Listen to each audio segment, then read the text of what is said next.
shockwaves. Hello, hello, hello, hello. It is Wednesday, the 29th of July. Can't believe we're another month come and gone just about. We got one more show this week, and it'll be on the last day of July, July 31st, this Friday. I'm Ed Ryan. This is my wife, Rain Ryan. Oh, I guess I just answered the question of the title of the show, so it's over. Today we're going to hopefully entertain you. And we're not celebrating it. No. We're keeping you company and hoping that you're doing well and that you're out of the heat. It's still hot. Heat wave. Having a heat wave. Tropical heat wave. This is the time we would work at the seniors. Yeah, this was the week I would be. Cancel you. Yeah. For 2 or 3. No, they wouldn't cancel them. Oh, you can work inside. Yep. Anyway, so people have been asking. Now, this is our 58th show, I believe, since this whole thing started. And we've had some inquiries as to who the hell I am and what gives me the right. No, that's not true.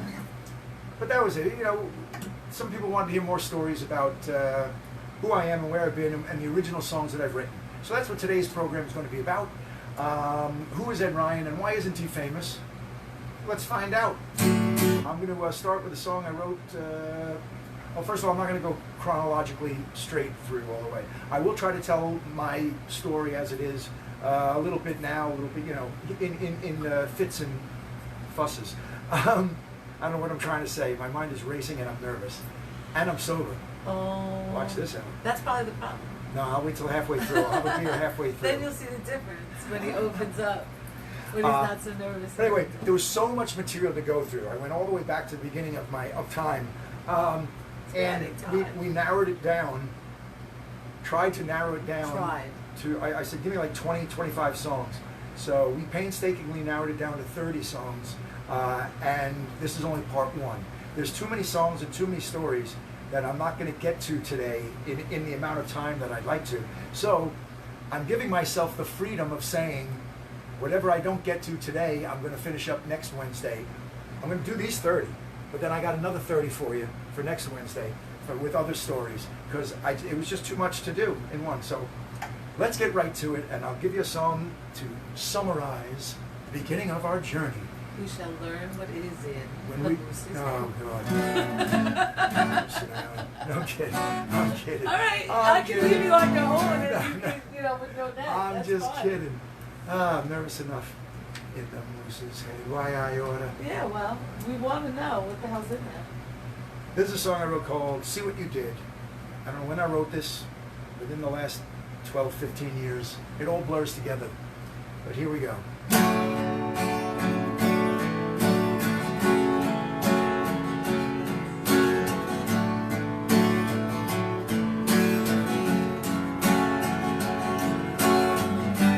Have you ever seen the sun and wished it fell out from the sky?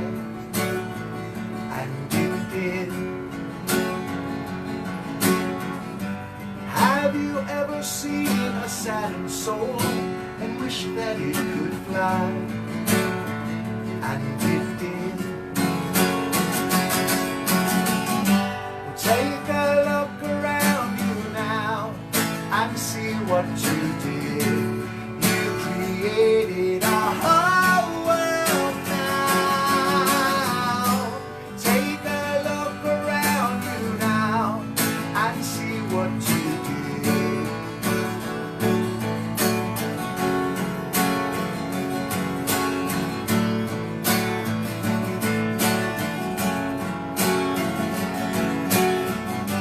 Have you carried an abundant load and wished it lost its weight? And it did. Have you walked a crooked road and wished it bent itself to straight? And it did. Well, take a look around you now and see what you did. You created a whole world now.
Have you ever dared to grab a dog to look you in the eye?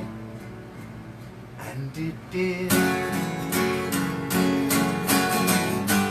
Have you ever held a bitter word and wished that it would die? And it did. Whoa, whoa. Take a look around you now and see what you did. You created a whole world now. Take a look around you now and see what you did. You created a whole world now. Take a look around you now and see what you did.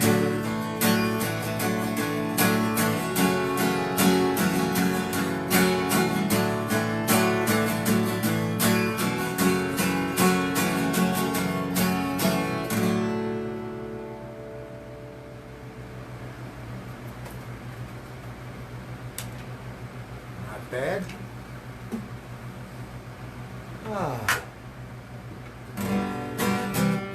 When I was young, now I was born in Brooklyn but raised in Merrick, Long Island by the time I was 3, like 2 and a half. When I was 2 and a half, we moved to Merrick. So I don't really remember Brooklyn too much, just little things.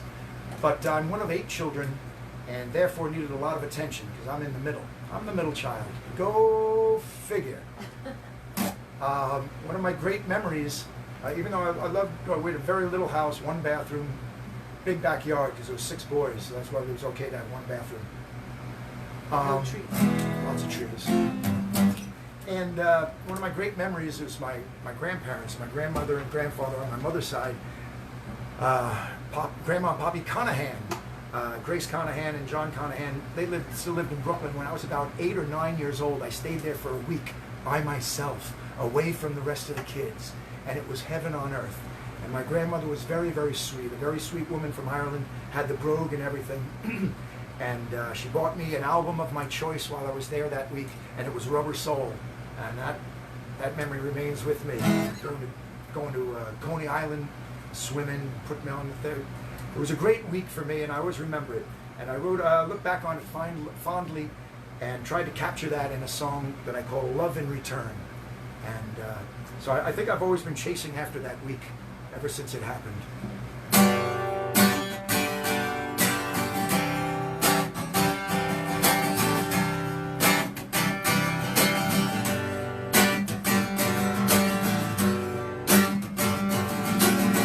When I was younger, I stayed with my grandmother. She was a beacon of light. I'd ask her questions and with great patience she told me her secrets of life. She said, you gotta love yourself, you gotta love your neighbor, you gotta love the flavor of love, you gotta love your God, and soon you'll learn you get love in return. I wanna be happy, but I can't be happy till I make you happy too. That's how the song goes, and long as your love flows, then it's gonna happen to you. She said, you gotta love yourself, you gotta love your neighbor, you gotta love the flavor of love, you gotta love your God, and soon you'll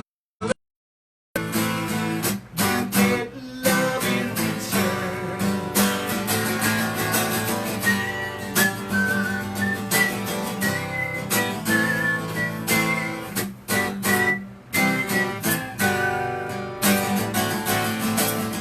Those days are far away, though they seem like yesterday, and now I'm suddenly old. Now when the young ones come with their questions, I tell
Ah, thank you. That one always makes me happy. That's a song I only wrote a few years ago. But I've been writing since I was a kid. Even before I ever had an instrument to play, other than a pair of drumsticks. My older brothers were in a drum and bugle corps, and so they had drumsticks and the rubber pad. And I used that as an instrument many a time, and wrote songs just doing that. But I got a guitar. My birthday is 4 days before Christmas, and for that, so I always just say, that I got it for my 12th birthday. So, but I got a guitar for Christmas when I just turned 12, with a book to show you where to put your fingers, and a little record that helped you tune. You tune by ear. You put it on the record player. Go, here's a B, and you tune to it. Sorry, I'm tuning right now. It's a lot easier these days with the electronics. I was a terrible tuner. Oh, by ear? Oh, I couldn't tune for nothing. Still to this day, probably not. I can't read music. I still can't read music. But I learned enough about making chords on the guitar between Christmas... Oh, wrong one. Between Christmas and March, that I wrote my first original song on a guitar on St. Patrick's Day, actually.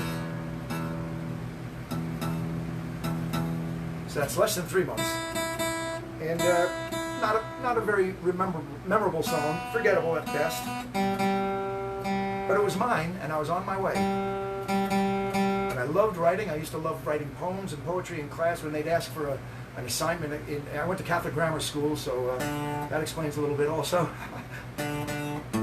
And I'd always used to like to write in rhyme, if I could get away with making my report a poem, I would. So anyway, I wrote my first song 3 months after learning how to play guitar at 12 years old, and I kept going. I wrote when I was in. Let me write this down. I wrote it down. Here we go. Oh yeah. So when I was 13, I went into I've been performing all my life. Been singing since I can remember. I love to make people laugh. I love being funny. And I started going on stage starting in 3rd grade on my own. 2nd grade was a play, everyone was in the play. But every year in our Catholic grammar school, and all the Catholic grammar schools on Long Island, there was a talent contest. And there were 3 categories age-wise. And you go in there and, you do your best, and they'll pick 1 or 2 winners from each thing and then send them on to finals, semifinals, and all that kind of stuff. It was a whole Diocese of Rockville Center thing. So I started doing that in 3rd grade. First singing, and then telling jokes. I did the Bill Cosby routine my 2nd time in, then trying to be funny with Maxwell Silverhammer. But when I finally learned how to play guitar, the following year I entered with an original song. The song was called Greed. I don't remember how it went, but I know I stole the idea of someone dying in a car crash from A Day in the Life. Yes, it was a very somber and serious song. I was not a frivolous. In fact, the first song I wrote when I was 3 months after learning guitar was about a couple that couldn't be together, that were almost like a Romeo and Juliet, that they weren't allowed to be. I was always being romantic. I wrote more breakup songs and love songs before I even have a girlfriend than most people write in their lives. That's probably true. I was always very, very attuned into romance and all that kind of shit. So I played my first original song out in public, and I went further. I got past the first round, I got past the 2nd round, I went to the semifinals, but didn't get to the finals. Let me skip ahead. When I was 15, I wrote a song called Love Anyway, which became my first, as you call it, hit. Now, I've had a bunch of hits in my life, and what I mean by that, I have to use the quotations. It just means they become popular songs among the crowd that I'm playing them for, out of all the rest of my songs, the one that the cream rises to the top, as they say.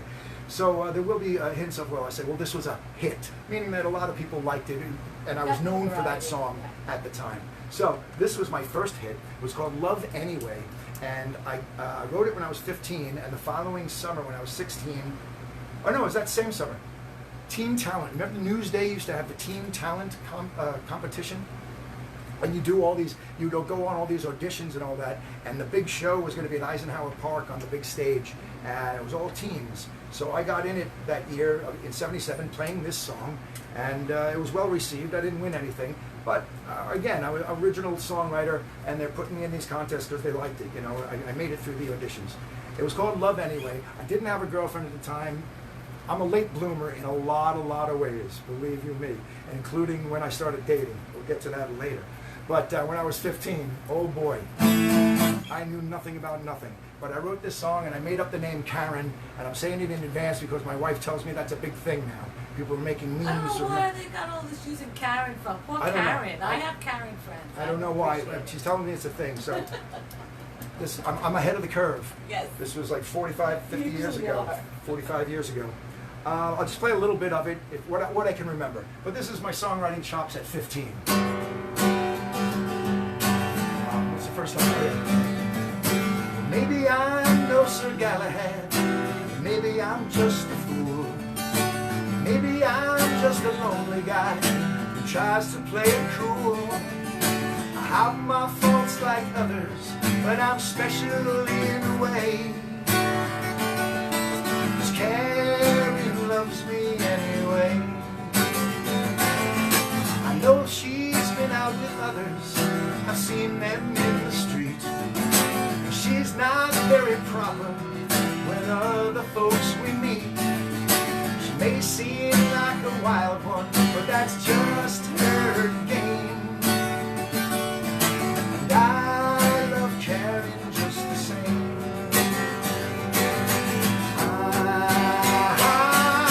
I dream of having a great big house, and from the top I can see the whole damn town. And there to share my fortune will be Karen standing in her long white gown.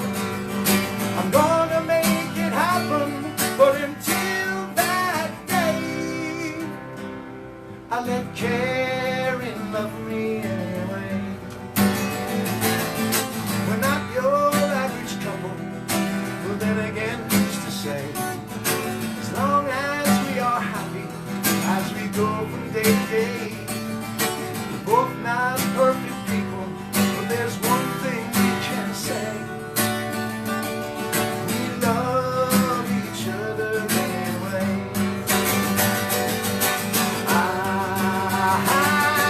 She dreams of having a great big house, and from the top she can see the whole damn town.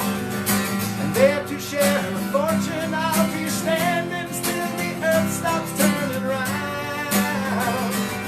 She's gonna make it happen, but until that day, she's gonna let me love her anyway. Oh, we're not your average couple, but then again, who's to say? As long as we are happy, as we go from day to day. We're both not perfect people, but there's one thing we can say. Karen loves me anyway. And I love Karen just the same. Yes, we love each other anyway. 15 years old. 15. God bless I'm this you. chubby little 15-year-old kid with greasy hair and zits. Talk to me, any girl. Love you anyway. Love Anyway, yeah. Before Love Actually. I was way ahead of the curve.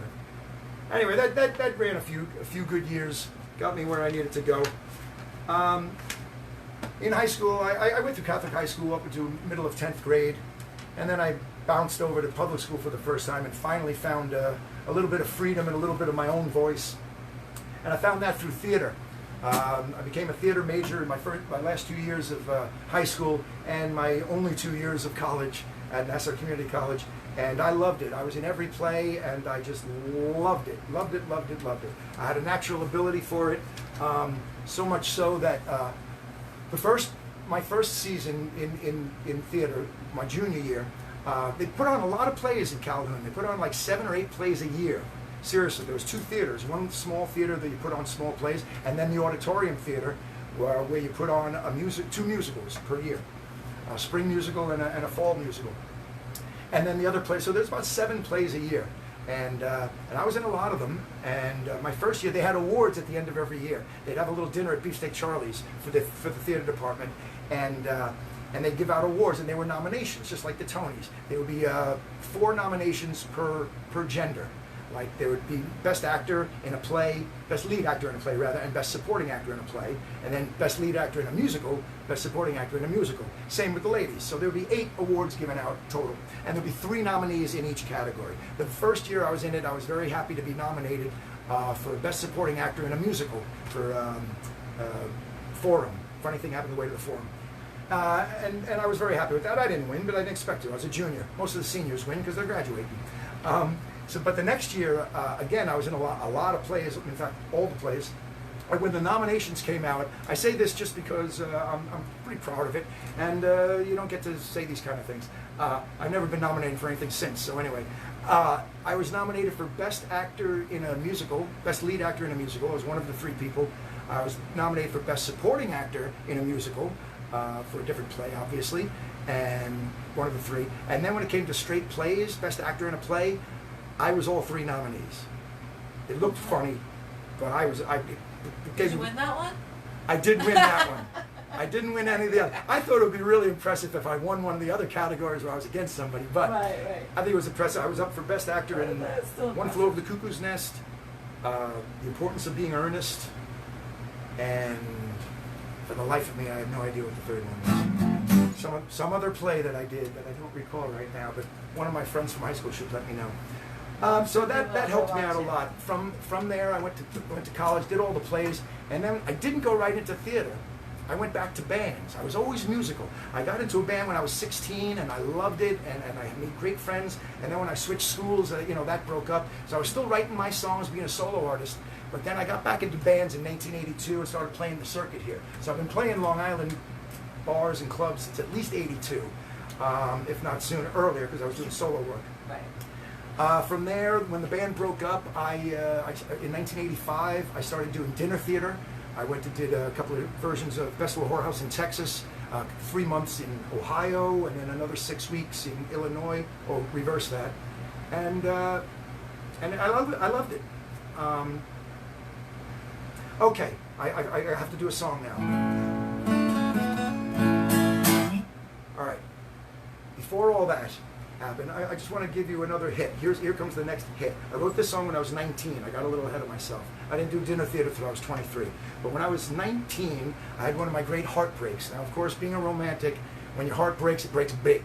So my first girlfriend, lovely girl, no problem. It's just that she matured before I did.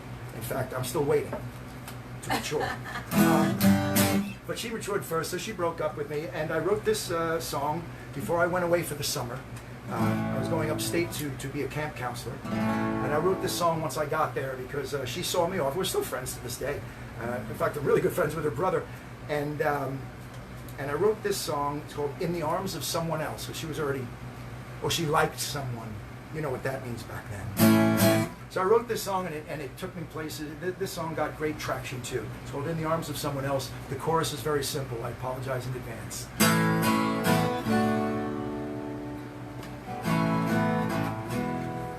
It was hard enough to leave you this morning alone,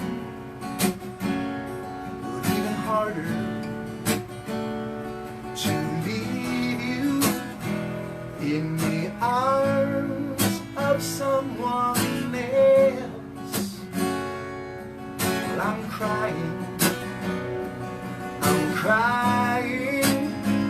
and I don't often cry out loud, so please,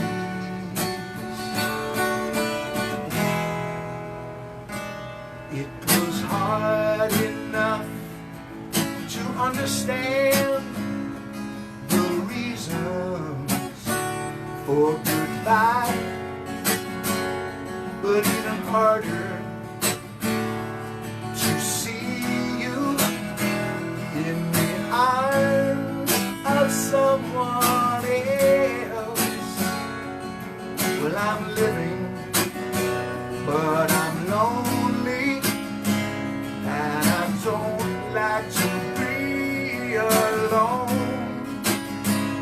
So please,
someone else.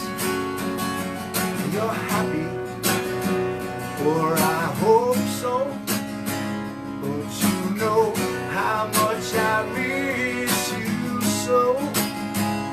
So please, please, please,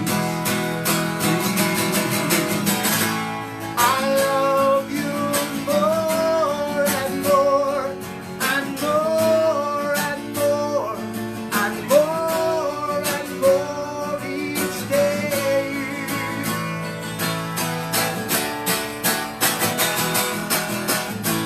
I love you more and more and more and more and more and more.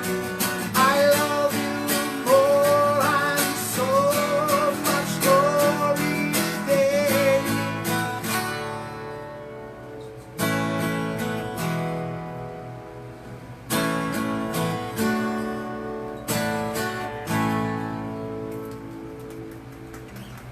Could you see how desperate I was?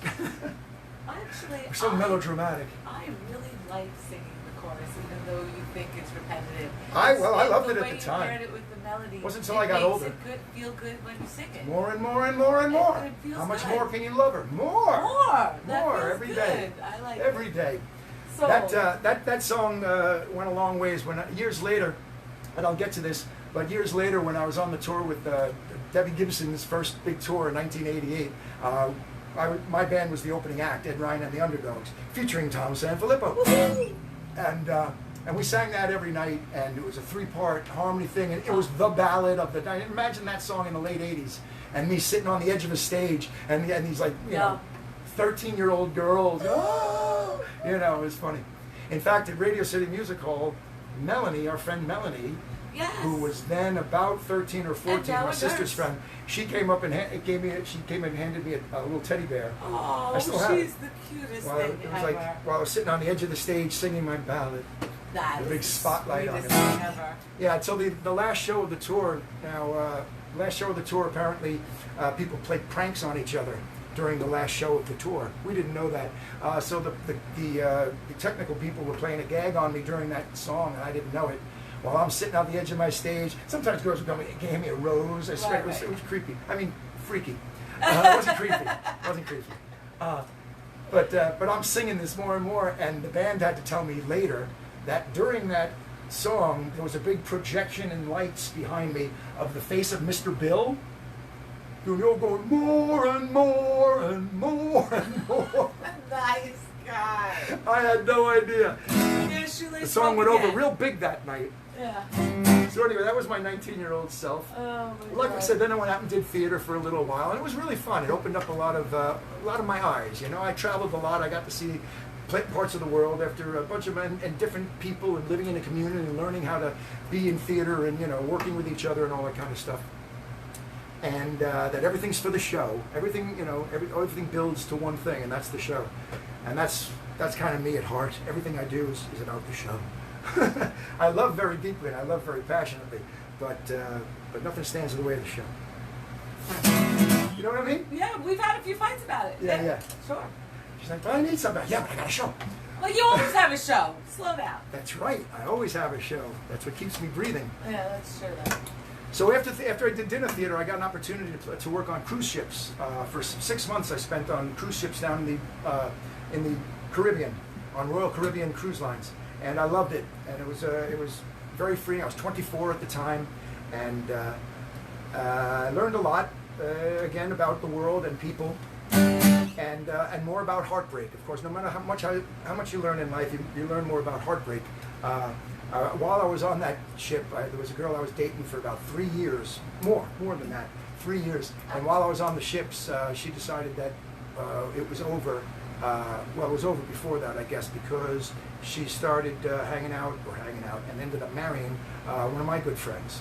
So one of those guys who say, hey, keep an eye on my girlfriend while I'm gone, make sure she's not lonely. That was not. Yeah, so that was very, I'll be quite honest with you, But that I was thank them. devastating. So- Yes, you should thank them. It was devastating at the time just to deal with that kind of crap. And I was young, again, very young, emotionally young, immature, and at this point I'm only 23, 24 years old. So to have that kind of, again, major heartbreak in my life was like, brr, and just to feel so betrayed. That's the worst part, you know? Well, you had a friend too. I had a and friend. a That's right, I girlfriend. had a friend. Lost two at the same time. That hurts. But I rebounded pretty quickly. So I met another girl while I was on the show. I was on the ships for 6 months, so I had plenty of time to recover. So I met this other girl, and we had a long-distance relationship, and that lasted a few years too. And I'd like to play one of the songs about that relationship because it's long distance. I say that in advance so you understand some of the lyrics. Otherwise, it's an outright love song, and it's called "Magic in the Moment." And this was again one of my hits. This is one of my hits. Exactly. This is called "Magic in the Moment." One of my hits. Here we go. It's funny to say, I like right? saying it. It's Hold cute. on. I gotta need a sip of water now. Yeah, and I remember this one big at Laura D's. Yeah. Big, huge. Big hit, big hit. All right.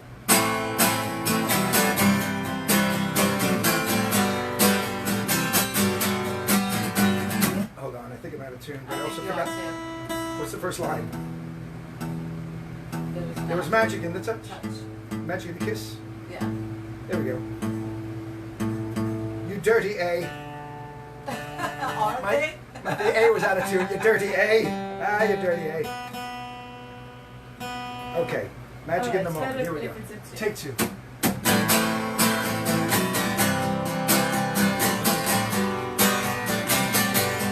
There was magic in the kiss.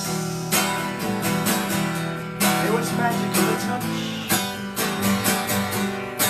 There was magic in the eyes as the lips said, I love you so very much. There was gleam in the smile. There was gleam in the hair.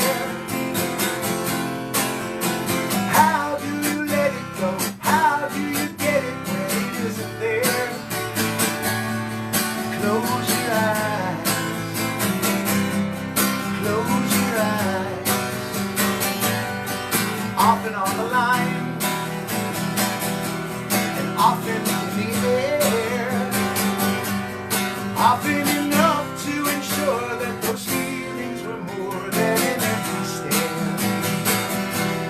Nothing to lose means nothing to hide. Where do you go when you're daring to show what you feel inside? Close your eyes. Close your eyes. Close your eyes and think of me. I'm not the man that I wanted to be, but there's magic in the moment, so I'm stealing every moment I can. There we were, there you are, and here I am.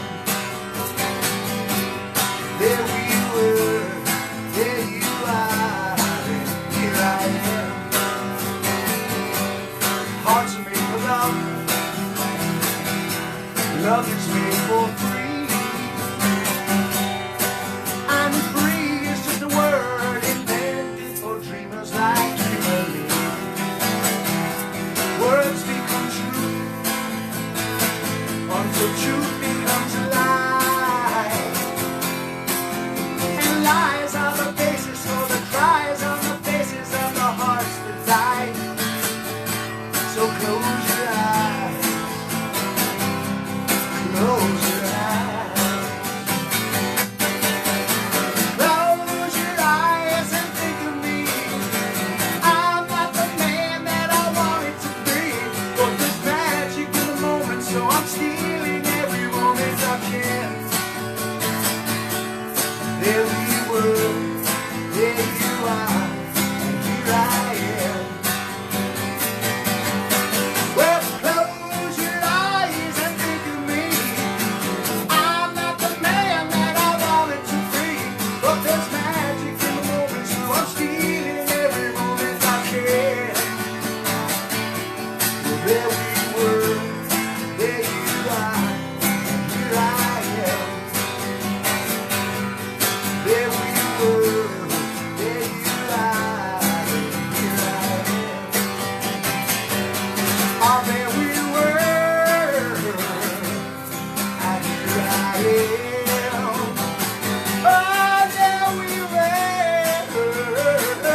I'm going to try to keep things moving because there are a lot of songs. About Ed Ryan and the Underdogs? Can I show the T-shirt? Didn't get there yet.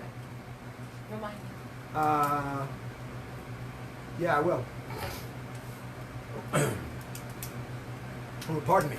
Okay, so I want to do a little time jumping here, just within the years of this relationship that I'm talking about. Only because there's a couple of songs that I think you'll find very interesting with a little bit of insight as to how I think. I can't explain to you what makes me tick. People say, well, what were you thinking that's? I don't know. I just go and I do and I feel and I write and then I move on. Always thinking ahead. That's why it was weird to look back on all this stuff. But it's a pleasure. This is a song called Would You Love Me If I Changed? And the reason I'm singing this is because that relationship came to a head because if you fall in love with someone, then that's the person you fall in love with, correct? So then you don't after a while go, well, you know what you need to do. And in this case, you know, she was a southern girl and I was a northern boy. And what I needed to do was stop partying. What she needed to do was to start. No. Well, I do declare. I do declare. I do declare. Do you want the fan? Is that a heathen? Are you telling me something heathen? I would not drink that in my lips, and you will not kiss mine if they touch yours. Southern Baptists, they don't drink, man. So, no. You're getting yourself in trouble. No. You're in trouble. Even the beer, Yeah, nothing. No, nothing. Oh, once you found out I smoked weed, oh, forget it. Oh. But And again, we I tried. say We thank tried. We you. were very much in love, and yet she said, you know, it was almost like you're almost perfect. Ooh, But she's like, hey, nobody's perfect, man. You got to take the good and take the bad. But she kind of said, well, you know, would you want? The offer was if I would go down there to Mississippi and live, and maybe her father could get me a job in the factory or whatever it was, and that kind of thing, and that would be like the end of my musical career, basically. And I couldn't see that happening. Even though I did propose to the girl. So I also know that pain. I know two pains about heartbreak. One is having your girl taken by a friend of yours, and the other one is actually proposing to someone and being turned down. Well, she didn't say no. She didn't say no. She was a Southern girl. She said, "No, thank you." So she explained. Polite. No, she was very polite about it. But she explained that there's a few things about me that worried her. Including, you know, I'm an outgoing person. My ways. I like to drink. I like to have fun. And Nobody anyways, puts baby in a corner. so I wrote this song called "Would You Love Me If I Changed?" And you tell me the answer.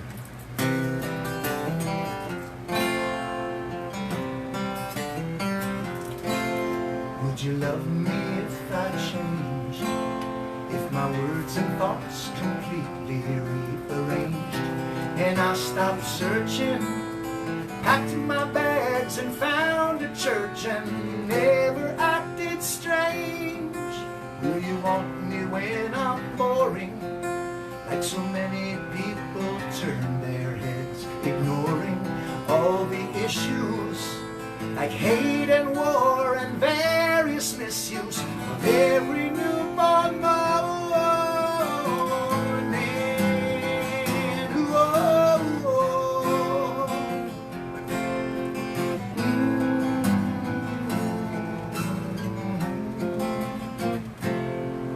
Would you love me on the whole if I settle down, get fat and gain control over my weakness? You'd see a man who wouldn't speak his mind or sing his soul. Will you want me when I'm stable and we lead the life we learned of in a fable? Pass the pie, dear, while all my hopes and most of my fear swept under the table.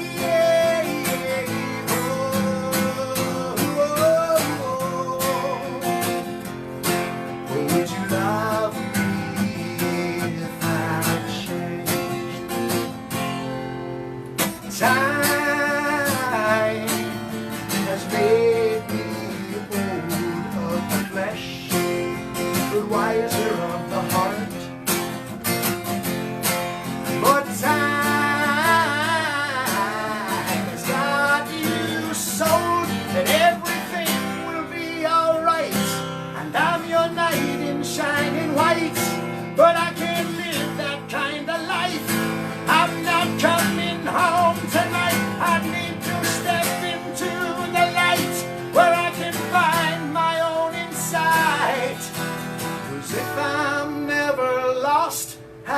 will I know when I am found? So look me over once or twice. Tell me what you think is wrong and what is nice. You like my talents? Well, here's the dirt, now weigh the balance. Be sure that it's precise. And when you come to your conclusion, would you see the change would just be an intrusion I can't exist on? Or would you cry and still insist on loving an illusion?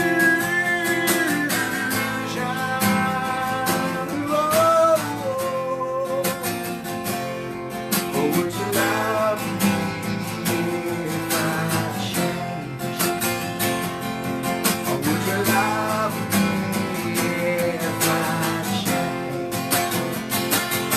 Or would you love me if I changed? Or would you love me if I changed?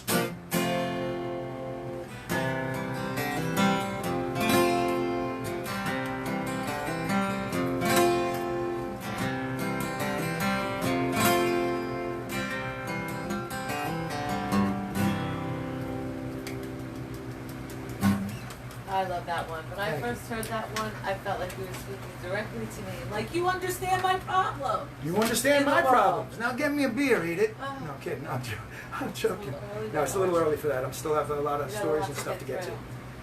So that if you like that song, it's available on my live CD, which is called "It's All in the Moose's Head." That's the second track. All right, so such things went on in 1986. While I was on vacation from the cruise ships. That's right. You get a vacation from the cruise ships. Isn't that crazy? From your problems. I came home because you say, well, there's no days off. Right. There's really no full days off. You get a half a day off, I think, once per cruise, which cruises were 2 weeks. Oh, God. Yeah, like a That's half, like you rigorous. could do what you wanted that afternoon. But for the most Maybe part, once a week. you Maybe it was work. once a week you got an afternoon off. But other than that, but you were on a ship, so where are you going? You know? To bed? Yeah, exactly. Pretty much. So after like 5 months, I came home for a month. And while I was in 1986, there was auditions for the new Monkees. The Monkees, you all know how much I love the Monkees. If you've been watching this program, so I am a big Monkey nut. And when they announced in '86 that they were going to have auditions again, just like the Monkees, and make a new television series just like the Monkees, and make a band, I said, well, that's it. This is what I've been waiting for my whole life. I've been acting, I've been singing, I've been doing these cruise ships. This is what I got to do. So I auditioned for the new Monkees, stood online with thousands of other young guys in New York City, and did my little blah, blah, blah, blah, whatever the audition was. I think I sang a little bit, then they call you back. I think I had a call back. Did you act? Did I have a call back? It was all just one day. I forget how it went. It may have all been one day. Yeah, it was. I was narrowed down. It was all one day. I got narrowed down. I got narrowed down in one day and it was a long day. But they saw everybody they wanted to see. We got a little screen test, act with somebody else, blah, blah, blah, and all that. And then it was over. And then I went back to the ships. And this is like a month and a half later, we got a ship-to-shore call from Hollywood that they had narrowed it down to 9 guys that they wanted to audition for the roles of the 4 Monkees. And I was one of the 9. So they flew me out to Hollywood. And I stayed there for 2 weeks or so. Well, the auditions were 2 weeks. Then I spent another 2 weeks trying to hang out and make connections. But I had no money and no car and all that, so I quickly had to leave. But it was a great experience. I almost got the role. There were 9 guys, and then they after a couple of days of screen tests with different pairings and whatnot. I'll tell you who one of them was in a minute. You'll die laughing. They narrowed it down. They hired 3 guys outright. And then the 4th guy, they couldn't decide between me and this other guy, Marty Ross. So they kept us around another week for more screen that just to debate. The other 3 guys are like, I have a TV show. We're like, I don't know what I have, you know. Stop flaunting it in our I wasn't face. sure what if I'm in it or I'm not in it, you know. But that was rough. That was a lot of rejection. Which one were they thinking of you for? The Nesmith role, of course. You must have been so excited Oh my for God, that. Mike Nesmith is my guy since I was a kid. The very first wish I ever made upon a star. I remember this. My older sister, she explained to me how you have to wish upon a star. I'm like, oh, and you just wish for anything? And I wish that I was Mike Nesmith. I didn't say I wanted to be like him. I wanted to be him. I wanted to transport my 4-year-old self or 3-year-old self, whatever I was, into his being. Into his being, and just become Michael Nesmith at that point. He's kind of trippy. He's not that. I love Nesmith. So they were going to hire me to be Nesmith, but they gave it to the other guy, and I'm going to keep telling stories. You were going to tell us who the other guy was that was going to Marty be funny. Ross. Oh, the other guy who was auditioning. No. Oh, one of the 9 guys, because they were trying to be diverse, that they had 2 African-American actors as well as 7 of us Caucasians. And one of the guys' name was Michael Johnson. You wouldn't know him, but he was a very funny guy. And then the other guy was Boogaloo Shrimp. What? Boogaloo Shrimp. Really? That's not what they called him. I'm trying to remember what his real name was now. And he was a really sweet guy too. Everybody was really nice. But yeah, one of the other guys I auditioned with was Boogaloo Shrimp, if you know what I'm talking about from that movie. And he has a Electric good face. Boogaloo. Yeah, You know? he has a good face, like pulling his face and stuff like that. He was always singing Duke of Earl. For whatever reason, he was always getting everybody, come on. Whenever we had some downtime, he wanted, come on, like, Duke. I'm like, this kid loves Duke of Earl. Anyway, so that's my monkeys thing. That didn't work. I stayed in Hollywood for a little bit longer, and then I went to Arizona and stayed with my sister for a couple of months, just to go into hiding. And then when I came back to New York, things started picking up very well. And I'll tell you about that right after I sing this song, because in the meanwhile, I'll tell you real quick. When I came back to New York, my good friend Jenna Rossitano, who I went to college with, and is now, and currently for how many years now, she's been the stage manager for Saturday Night Live. Lucky job, good job, jealous me. Her shoelace didn't break. Yes. But Jenna worked at MTV at the time, and we were always good friends. So she took my monkeys. The guys at the Monkeys liked me enough to give me my reels, my reel-to-reel. So if I wanted to go on other things or submit myself for jobs, I had a tape of my screen tests. So Jenna sent that to her bosses because MTV was looking for a new VJ, and I didn't get that job either. But I did get on the air for 4 nights. So they liked my tape enough to have me come in and do an on-air audition, in which you are 4 nights the VJ introducing all these, clips on MTV and MTV News with Ed Ryan, all that kind of shit. So I thought things were finally taken on their way up. But just for a reality slap, the girl who turned me down to marry me and would you change and all that, she wasn't ready to get married, you see. Oh, first of all, she was a young widow. I will tell you this, that was terrible what happened to her. I met her when she was 26, I was 24, and she was a widow at that point. It was a terrible car accident. But just putting that aside. So many years later, we were in a relationship for like three and a half years, long distance. And finally when she said she wasn't going to get married, I don't think, it's not going to work out for me. Within a couple of months, she accepted a proposal from some guy down in Mississippi. Well, he was working in the factory. Yeah, maybe. I mean, long story short, it turns out it didn't work, and I don't feel happy about that at all. But it actually turned out to be a bad situation. I did speak to her afterwards, but by then it was too late. The feelings were gone. But at the time that she told me she was getting married, I said, "Well, we're going to have to stop communicating then because I can't hear your voice, and you're going to tell me that you're married." So like that. But I am a gentleman. So I wrote a song called Wish Him Well, and I just like the song. I recorded it a while ago, and apparently cassette tapes of my demos back then got around to people I didn't know, because my wife was familiar with a lot of these songs. One of my before we favorite, I met. don't even think we have on the list tonight. Yeah. One of my absolute Yeah, I would favorites. think you'd want this, but it's a good song. No, well, I'm just saying, I just remember It gives you a little insight. Like I say, I can't tell you how I think, but I can play it. So this is called Wish Him Well.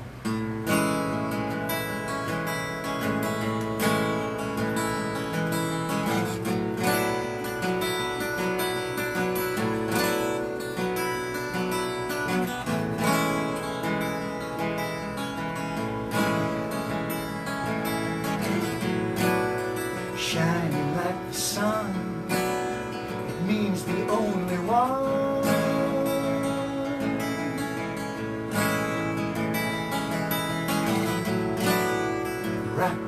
found in gold, hiding all the stories that won't be told. Though they're chiseled in my mind, like they're chiseled in my heart, of which you made yourself a part in every day I find. But I don't mind wishing well. That's a sad song. Wishing well.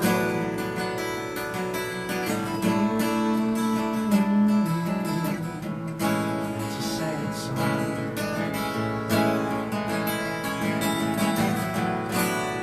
Showed me how to live. I showed you how to love again.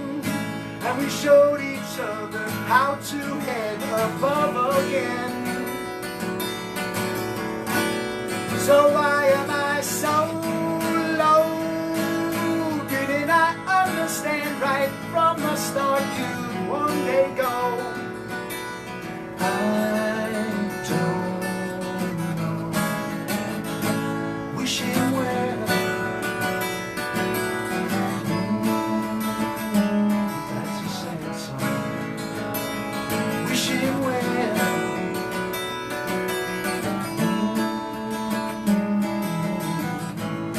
That's a sad song.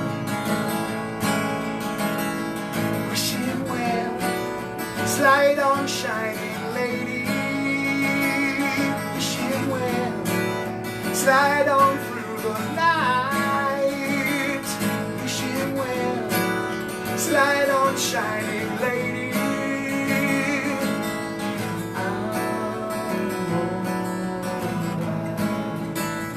And I wish him well. That's a sad song. Wish him well.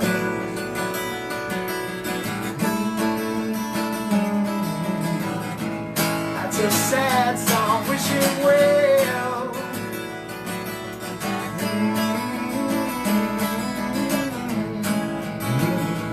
Wish him well.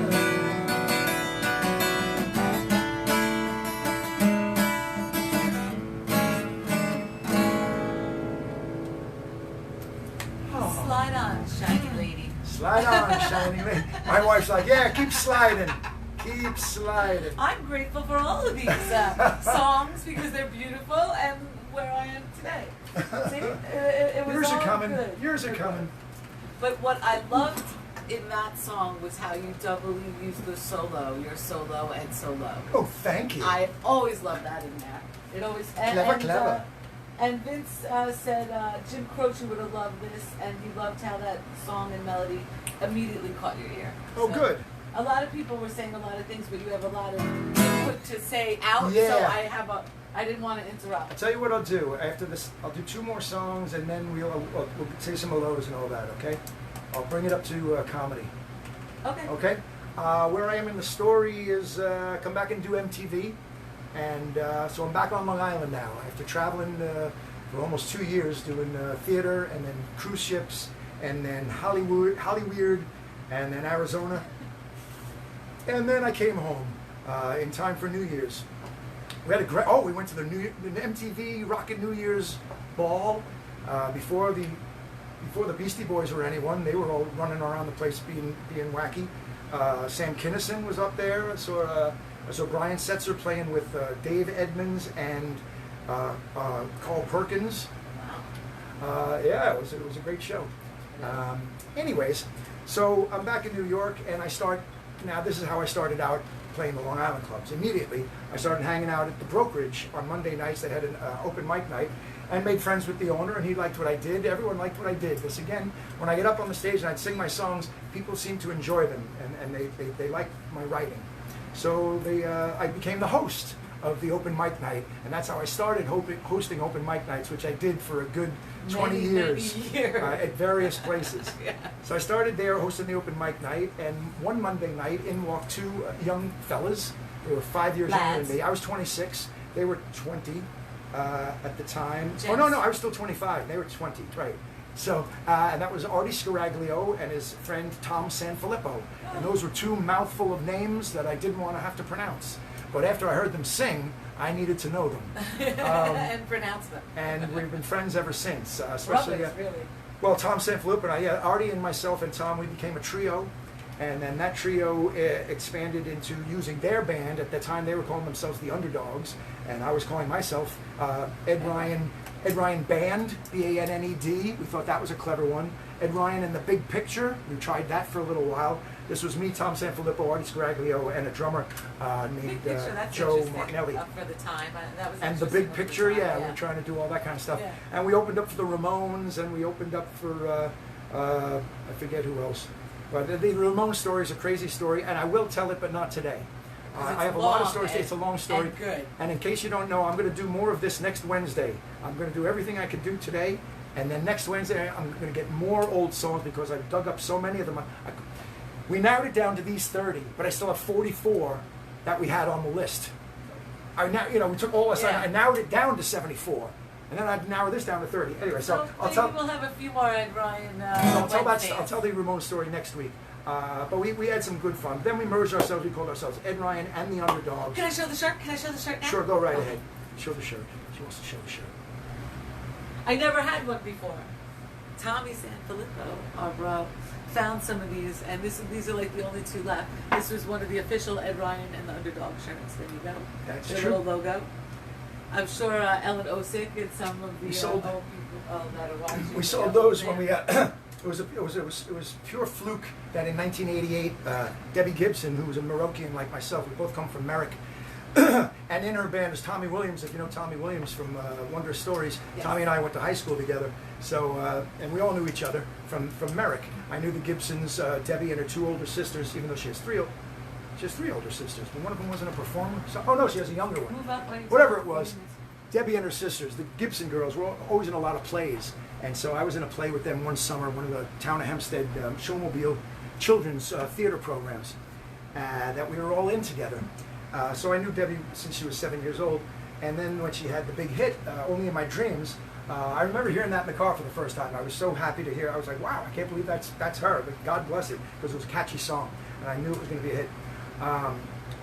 So they were very nice to us, and her mom was managing, and so she took a shine to some of my songs too and liked the band. She was interested in managing other acts other than her daughter, once Debbie got big enough. So she was going to take us on after the tour was over. But in the middle of her tour, the opening act had to drop out. So instead of hiring another act that was all, kind of professional, signed to a label, which we were not signed to anything, she just called and said, "You guys want to come out and do a show?" And the very next day, Ed Ryan and the Underdogs were in a van on our way to St. Louis to play the Fox Theater. We were scheduled to do 2 shows, the Fox Theater, and then the next night, wherever it was in the next town, I forget. But after the second show, they liked us enough to keep us on for the rest of the tour, which was a month long. And it traveled the Midwest, the South, and then back up to New York, where we played 3 nights at Radio City Music Hall. Now, I say we were the opening act. It was Ed Ryan and the Underdogs. These are all songs that I've written, including a few that you've heard already tonight. So it was a real thrill to be able to play original songs on a venue in a tour like that, and probably one of the best experiences I've ever had in my life, and I'll always be grateful to the Gibsons for that opportunity. Having said that, I want to get back into some music, and the music is Tom Sanfilippo. We made the band, Ed Ryan and the Underdogs. Tommy and I wrote a song together called Beast of Eden, and this is another hit. Yes, you got your hand up. What's up? Yes, I have my hand up because Ellen Osick says she bought all the merch and she never saw that. How did she not see that? That may have come out afterwards. She's like getting upset that she doesn't own it. I don't know where those shirts came from, Ellen. I bet you a fan. Sometimes fans would make different shirts. Tom and his mom made this. Tommy's mother was artistic too, and Tom's artistic. And they made these things. I guess it was for afterwards, because after we got back off the tour, we started playing in the city and all that. Oh, that's true. So we did the Ritz and the whatever else. I can't remember. But we got some traction, is what I'm saying. So we got, I don't know who made those, Ellen. If I can find an extra one, if we have more than those 2. We don't. We don't. So I have a black and a blue. We didn't even own any of those. I didn't have any of myself. We just got these within ago. Not even. Maybe 1 year ago. So anyway, here's a song called Beast of Eden, written by Ed Ryan and Tom Sanfilippo, and played every night on the Debbie Gibson tour. Debbie Gibson tour. Resting in the shadows lies the Beast of Eden, and it's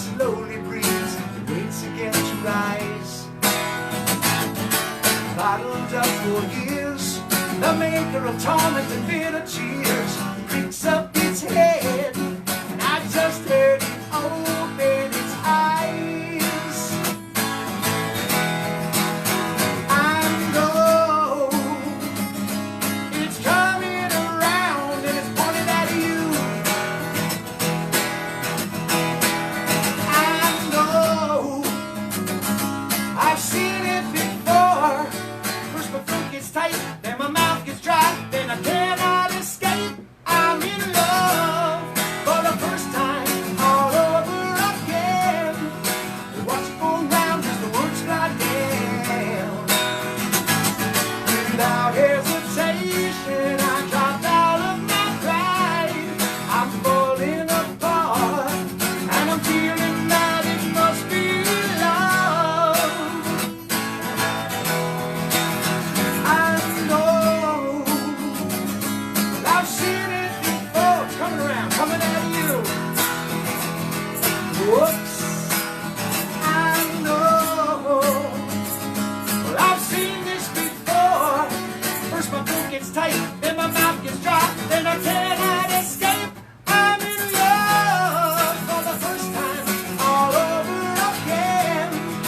Watch it go round as the words glide down. Without hesitation, I dropped all of my pride. I'm falling apart, and I'm feeling that it must be love.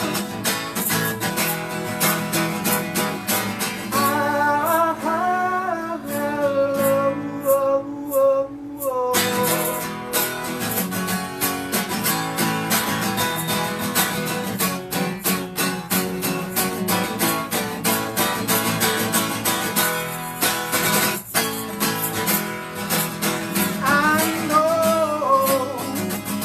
Well, it's coming around. Hey, I'm talking to you. Whoa, yes, yes, and oh, I've seen it before. You know my throat gets tight, then my mouth gets dry, then I cannot escape. I'm in love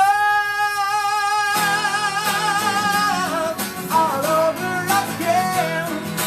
Watch it go round, watch it go round, watch it go round, watch it go round. All the words lie down, and I didn't hesitate. I just dropped all my pride. I'm falling apart, and I'm feeling that it must be love. I'm feeling that it must be love. Well, I'm feeling that it must be love. Oh, yeah. It is. Mwah. That was another hit too. was We a used hit. to, Lord, these days, probably one of the most requested ones. But not as big as this next one. Not as big as the one coming up.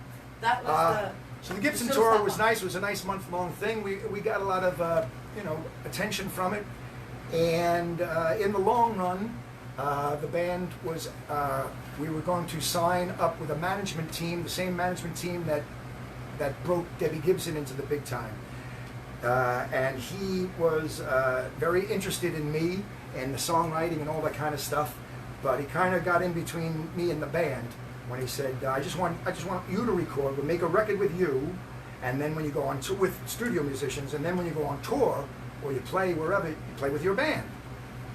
I was like, I guess, I don't know, I talked him into, instead of just agreeing to that, I talked him into, well, let the band do 3-song demo. Because he wanted to do 3-song demo. He was going to pay for the whole thing. I said, let it be with the band. I said, I'm not going to tell the band that this guy doesn't want the band. I'll just let them do their great job that they're going to do, and I know they do. And then once he hears the results, he's going to say, I see it now, Ed. You were right. Let's record the band. Unfortunately, it didn't work out that way. We did a great recording. I thought so too. I thought we did a great job. And then as a result, he listened back and he goes, "No, I still like the songs, but I think I'd still rather just do it with the studio musicians." And I think he didn't want to pay for the band, to be honest with you. If you want to be, I don't know what his angle was. So I had to tell the band that he was going to continue recording with me, but not with them. But we would still be a band and go out on the tour. they didn't want to hear that. They thought I had betrayed them. They thought I stabbed them in the back. They thought, why didn't you tell us before we went into the recording studio that this was a do or die situation? And the reason for that is I didn't want to freak them out. I was being the leader, and I didn't want to just freak them out and go, oh my God, if this isn't perfect, I'm not going to, Yeah. So I just wanted to go in the way we go in and do a professional job the way you do it anyway, right? Which is what we did. Anyway, so the band broke up. Nothing I could do about that. They were angry with me for a while, but we got back together later. Oh, because you're brothers. You get mad as your brothers. But during that period, or at least around that time, I wrote this song, and this was one of the first demos I did on my own after the band dismissed me, I should say, and I went back into the studio anyway to record with this guy to do demos. This was one of the first ones I wrote, I recorded. It's called Claustrophobia, and this was written back in 1990, I'd have to say, or 89. What am I saying? 89. Right? Yeah, we broke up in 89. Yeah. So. Vince said, someone said that's a common situation. Springsteen almost lost his band the same exact way. Yep, that's what they try to do. They try to break you up. All right, move forward. Let me get this wrong. No, let me just. All right. There you go. All right, Claustrophobia.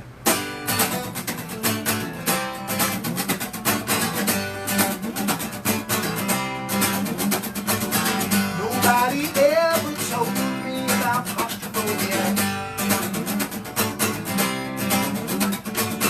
Nobody said that we space enough to grow but not to live in. Nobody ever told me about claustrophobia. I might be wrong, but I've still got a little room left for giving now. Here I am, baby, down in the cave in the belly of the mountain. Here I am, baby, holding out the horse while the neighbors are surrounded. Here I am, baby, scratching my face and I'm pumping up and down here. Here I am, baby, stuck in a closet with the lights turned out, baby. And you and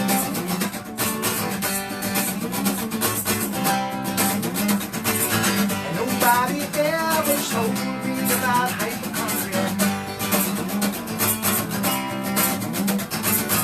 Nobody said you can have your health and still be struck by blues. Nobody ever told me about hypochondria. I might be wrong, but I still get sick just reading a daily news. Here I am, baby, made up in bed with a house in the future. Here I am, baby, growing up just from a blood transfusion. Here I am, baby, down in the jungle with a oxygen future. Here I am, baby, stuck in a jungle with the lights turned out here.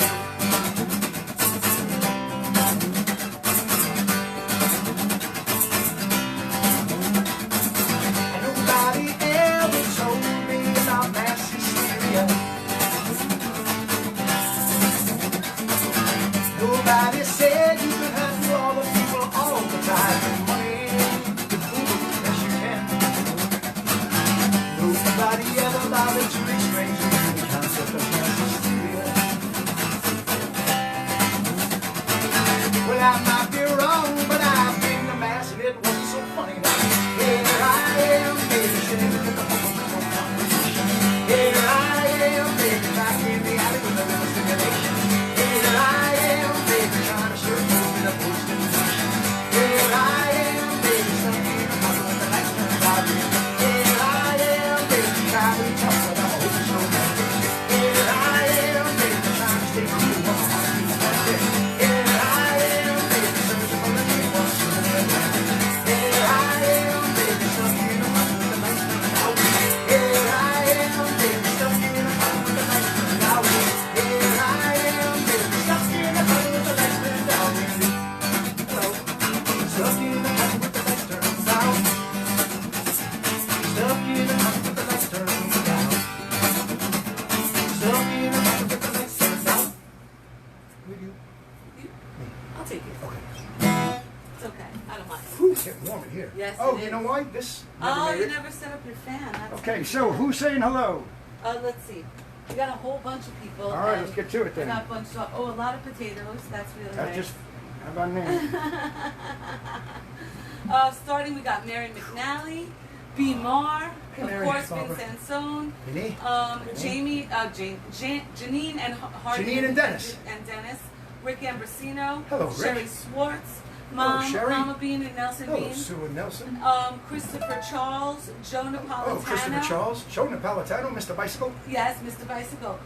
Katie Marie, Peggy Weaver. We Yeah, waved Katie. to the Weaver. Weaver. Yes. And Kathy Marie and Kathy Tanzi. yes.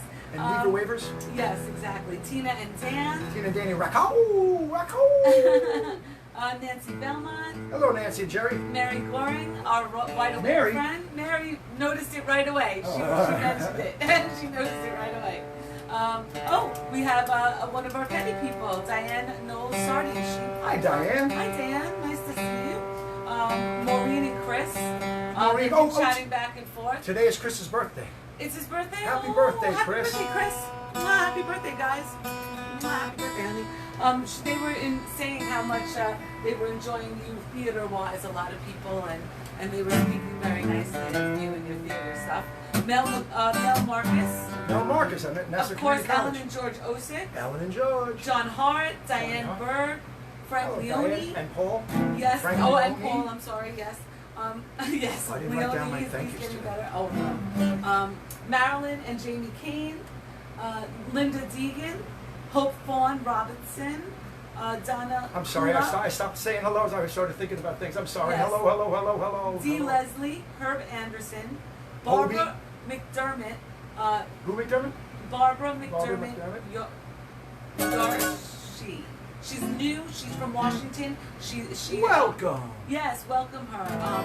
She's one. She's from Washington. Yes. How do you like them apples? Yeah. Well, they're good because they Yeah. don't get knocked around. Pearl Carley. Pearl Carley. Hello, Pearl. Michael Easy Patrick. for me to say. Laura Minnie. I know. Shenanigans.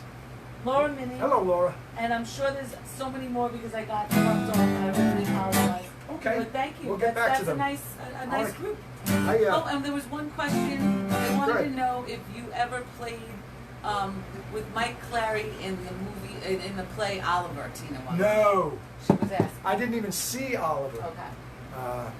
No, I wasn't in the school at the time. That's it. But I heard about it. It's legendary. All right, so real quick, while the band dismissed me and I was going to go do these recordings, which I did over the next year or something. I did like 3 different sessions, 6 songs each, so 18 songs I recorded them in. 21 songs I recorded for him. But nothing ever came of it because he went out of business. Something, the management company just all of a sudden closed up and went out of business, and I'm like, so there I was stuck again. Luckily, I never signed anything. I've never signed away the rights to any of my songs. I own all the copyrights, but none of them have ever been published. I'd love for somebody to record it, like me. But I'm going to sing them for you anyway. So during that interim, I also started hanging out at the comedy clubs I'm very familiar with, the Brokerage and not Chuckles, Governors, here on Long Island. And at the time, my old friend Vinnie Mark, I went to college with, Vinnie Markowski, but Richard M. Dixon named him Vinnie Mark. He and Dave Hawthorne and Lenny Travis were an improv group every Sunday. So I went down to see them, and they knew me. I knew them. What's the matter? Oh, Dave Hawthorne? Yes. So they knew me, and I went to see the show, and they said, "Hey, we can use an extra guy. Why don't you come up and play with us? Just do improv," because they knew I was an actor, but and they knew me as a singer. They didn't know if I could be funny. Turns out I could. I got in there and wouldn't open my mouth, but then all of a sudden you couldn't stop me. And then I started singing my songs and doing a little stand-up, and then I developed more stand-up routines. And over the next 12 years, I did stand-up comedy. I started out small in the clubs, and I started open mics again. I was always a good host. They always hired me as host. Do your host hand. That's your favorite thing. That's my Alan Ludden. When you play games with us at the house. Yeah, when he's doing password and it's down there. Yeah. The password is, and they're like, ding. So anyway, I became a stand-up comic, and I did a lot of that, and worked my way up to be a headliner, but not for long. I got tired of it after 12 years, just doing the same routines. I preferred music, even though I did very well in comedy and paid pretty well. And, I was a great different. storyteller. I was a different comedian. I wasn't a 1-2 punch and here's your joke and here's a setup. And I wasn't a put down comedian. Although I would talk to the audience, and if it was appropriate, because I am a wise ass, it was appropriate to get a laugh out of somebody at their expense. It happens. I didn't like to do it, but I preferred using my material. And my material was stories. I like to tell stories like I'm doing now. But I would have it all set up so that I'd have punchlines at the ready. So I wasn't just a, hey, so what else is going on? That kind of guy. Yeah, Right. What else is going on? Hey, they got the McDonald's, huh? That's pretty crazy. That kind of shit. No, that's not. So I did and then I'd sing my songs. And I didn't do parodies. I sang songs that I wrote that I hoped were funny. And I'll give you an example of 2 of those right now. This is a song I wrote called TV People, or I called it TV People at the time, because I didn't want to give away the punchline. This is about a fella who grows up watching television day and night and just wants to live in the TV as an afterlife. When he dies, when I die, I'm going to be reborn inside a television. That's the premise, okay? So here's the song. Hope you get a kick out of it. Some people say that when you're dead and gone, you get to carry on. Well, if that is the case, then I'm not waiting around to see what's handed down. Oh no, not me. That's not how I'm gonna go. 'Cause I realize I've got television eyes, so strap an antenna to my head, and when I die, I know I will be one of the Brady Bunch, and Alice will bring me tea, Marcia will comfort me, or be one of my 3 sons, where Uncle Charlie cooks the food and Robbie's wife is looking good.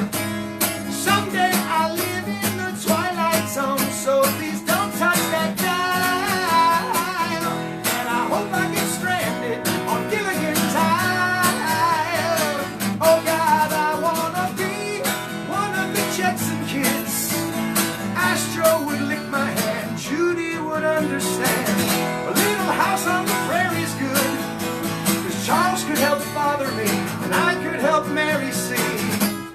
And when I travel, Ralph Cramden would come to drive every mile, and I hope that he takes me to Gilligan's Isle. Oh, Gilligan's Isle. Woo-hoo. And they would be short and sweet, and get some look. Oh, and then applause. Oh, he's so clever. And stuff like that. But I could do a long show. By the time I was done after 12 years, I could do an hour easily, just on my own. That was what was making it harder, like getting shorter gigs and trying to cram all your stuff in. That's true too. I Which didn't is like one of the editing. things I remember you not. It's like, no, we only need you to do like 20 minutes. Like, what am I going to Right. do in 20 minutes? I'm just getting started. Right. So you were like, that's frustrating. I was in comedy long enough to live through the Clinton years, which were very good for comedy. How about that? Especially that one particular topic. But what I did was I wrote a song that is nothing to do with politics, and has nothing to do with... Well, I shouldn't say it. What I did was I wrote a song where the words were disguised as a love song. Remember I told you before about how great I was at love songs? All right, well, here's a love song for a woman we all know and love. Okay? Now, if you listen to these lyrics, I do mean it. If you didn't know this person's name, it's just a regular love song. Okay?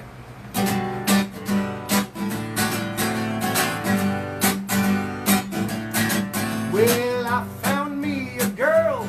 She's the best in all the world. And to tell the truth, she wasn't hard to find. I just turned on the news and found that she's the one I choose. I've got Monica Lewinsky on my mind. Now please don't think I'm crazy or my vision has gone hazy. Those things they've said about her are unkind. But my brains, they all go south once she opens up her mouth. I've got Monica Lewinsky on my mind. Now she don't play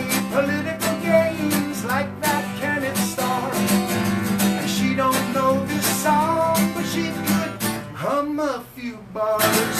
Well, she does whatever pleases, even gets down on her knees. And when she does, I'm never far behind. And if I make a mess, I know she'll clean it with her dress. I've got Monica Lewinsky on my mind. Now I fell in love the day I saw her wearing a beret. There is no competition, 'cause she blows them all away. Well, she ain't Tara Lipinski, and she's no Nastasia Kinski, but I've got Monica Lewinsky, and I don't mean Ted Kaczynski. I've got Monica Lewinsky on my mind. True story? True story. That is a true story. That I can say. True story. I enjoyed comedy very much so. I love making people laugh. It's a difficult profession, especially if the audience is not into you, or if it's a small audience, it can be deadly. But on a good night, on a, you know, when the laughs are riding in like waves, nothing like it. Yeah, It's see really you on nice. some fiery nights there. I met a lot of people, worked in a lot of great places, traveled around a little bit. Not too much traveling, I got to be honest with you. I stayed mostly local, tri-state area. I haven't been traveling that much for any of my any of the work since theater, Blessed. really. So I get to stick around close to home, and I liked it. I worked with a lot of people. I'll tell you more stories about that if you like next week. If you have any questions about that, but I want to keep moving because someone also did ask. Now that last song it's a joke. It's a comedy song. And someone asked about my, you know, what are my ideas and my opinions, and I guess what we're going to talk about is what are your politics. And I am not into politics. I never have been since I was young. It's just not my thing, and I don't enjoy it, and I get very frustrated with it. I am not a Republican. I am not a Democrat, and I am not an independent. I vote for who I like. I voted on both sides of the aisle throughout my life. I vote for the person who's right for the job, in my opinion, and that's all. And I have a lot of complaints. That much I have had. I do have opinions about the way the country's been run since I've become aware of what goes on around you. And I'm not preachy, but I do have some songs in which I did express my opinions. And I'd like to give you 3 examples because they span 30 years. The first one I'm going to play is from 1985, and then from 2000, and then from 2015. Different approaches into how I'm getting my frustration out with the way this country is run. No matter who's in charge, no matter what side of the aisle is in charge, this country has always been poorly run when it comes down to it. We are great. We are the greatest nation in the country, and we can do things better than anybody. So why don't we? This first song is called "It's Okay." I approached it. It was 1985, so I was 23 years old at this point, and I approached it as sarcasm. This is a wise guy's approach to a protest song. It's more like, yeah, look at this. Yeah, that's good. Look at this over here. That's cool. You know what I mean? So it's called "It's Okay," and this is how I felt back then, and I'm going to perform it for you now. And this is another one of my hits, as it were. Yes. It's okay.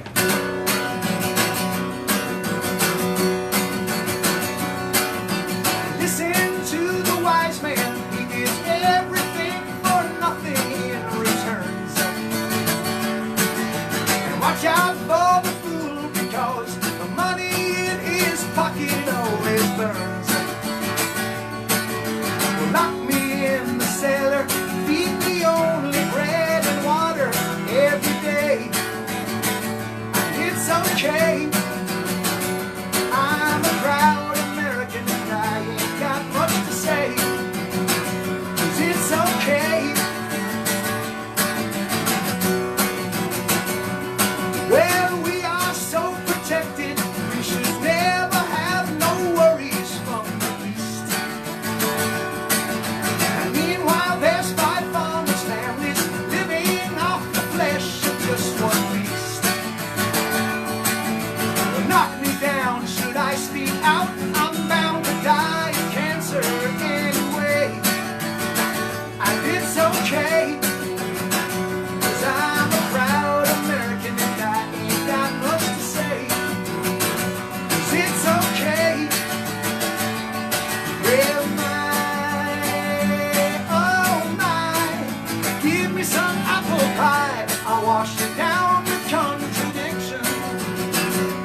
border of Nixon.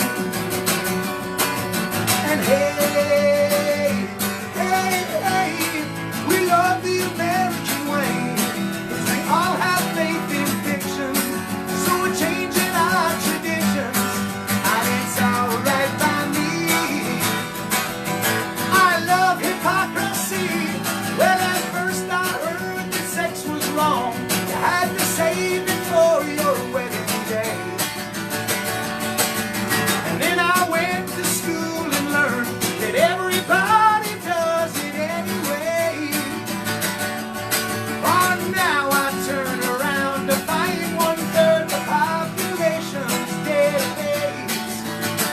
And it's okay, 'cause I'm a proud American and I ain't got much to say.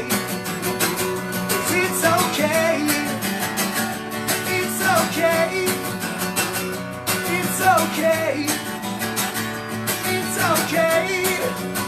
Well, it's alright, well, it's alright. Say it's alright. Love that one. I'm all right. I'm alright, I'm alright. I really love it. That's kind of like, that's not putting down And anybody, just like when Springsteen did Born in the USA. There's not a party affiliated with that song. It's everybody. It's everything. life. So that was the first approach. And that got a lot of traction too, that song. Then I wrote something else many years later, and I was like, well, I can't hit people over the head with this stuff anymore, It maybe not react to it. Some people might not like that last song or some of the things I said in it. So I'm like, well, let me be a little, instead of being sarcastic about it, let me just lay it out for you, how I see it.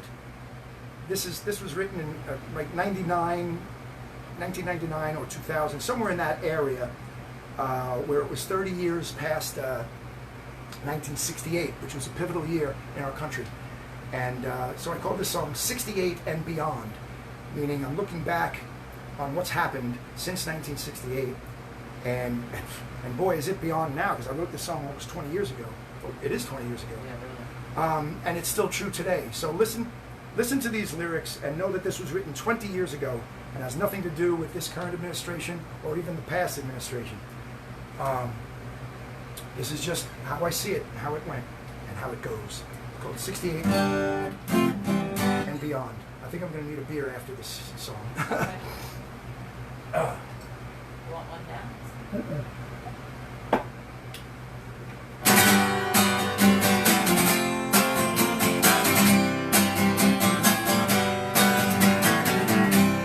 Take a look around you.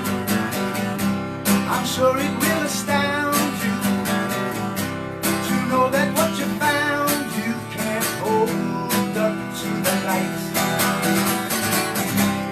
In all the history pages, there's people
True story. True Unfortunately. story, That is a true story. Oops. And it's sad that it's still true. yeah. That is an absolute true story. People you are take not this from me? believing that it was 30 years ago. 20 years ago. You know, but even with the other one, you know, like how. Oh yeah, the other song was 35 years ago. Yeah. This next song is only about 5 years old. Again, this is pre-current administration.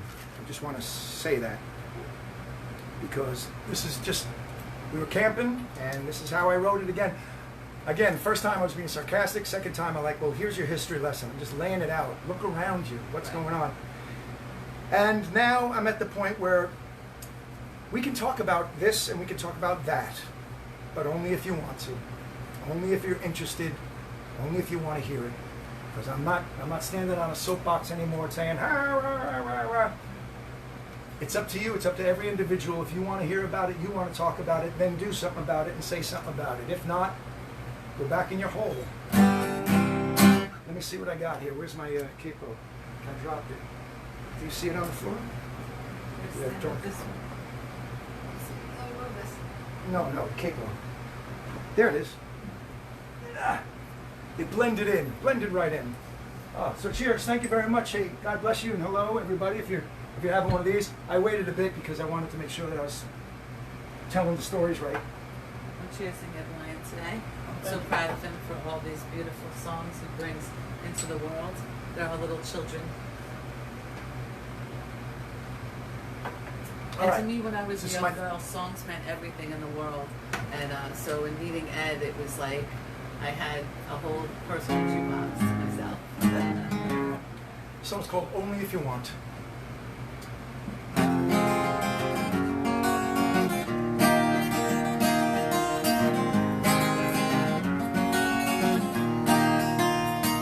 We can talk about Big Brother, knowing who and where and when. And we can talk about the freedom that's slowly taken back again. But only if you want, only if you want, only if you want to hear it. Only if you want, only if you want, only if you want the truth. And we can talk of politicians launching money into space. And we can talk about religion and how it keeps you in your place. But only if you want, only if you want, only if you want to hear it. Only if you want, only if you want, only if you want the truth. I'll give it to you. If you want to hear it, it comes with you as you can hear it. But only if you want.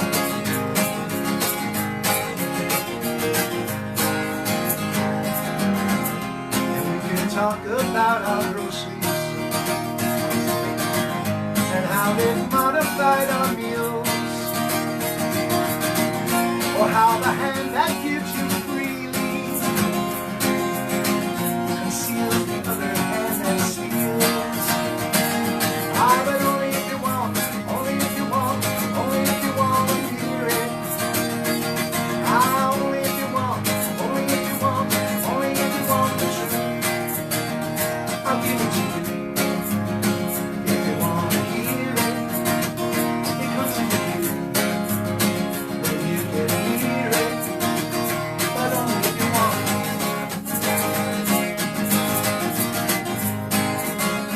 One more.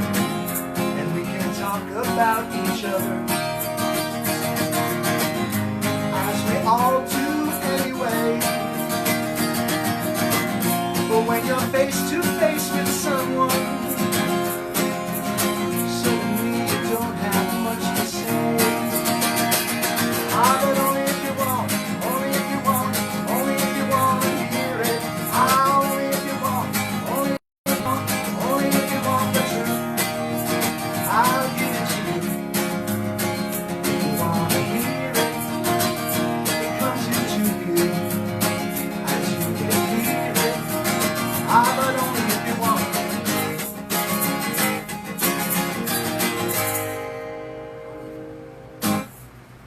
tried to make it more fun. Just As for I get fun. older, I'm like, people are not digesting these messages if you force it down their throat. So maybe a little fun. Just for fun. Just for fun. Just for fun. All right, but only if you want to hear it. Do you really want to hear it? Want to hear what the truth is? This one's a little out of context with the other three songs because this was written in 1989. This next song, written in 1989. I want you to bear that in mind too, okay? Because this is only if you want the truth. You want the truth. You can't handle the truth. Only if you want. This is my truth. What are you doing? Were her last words of life. God is great, he screamed as he plunged with his knife. And the papers read, 7 dead, with pieces of 8 to be found. And the talk grew louder in every town. Till someone asked, did you hear the one about? And I said, why, Lord, why? I ask you why. We love you, we praise you, we thank you for your glory. And we smile in circumstances, nothing less than glory. Amen.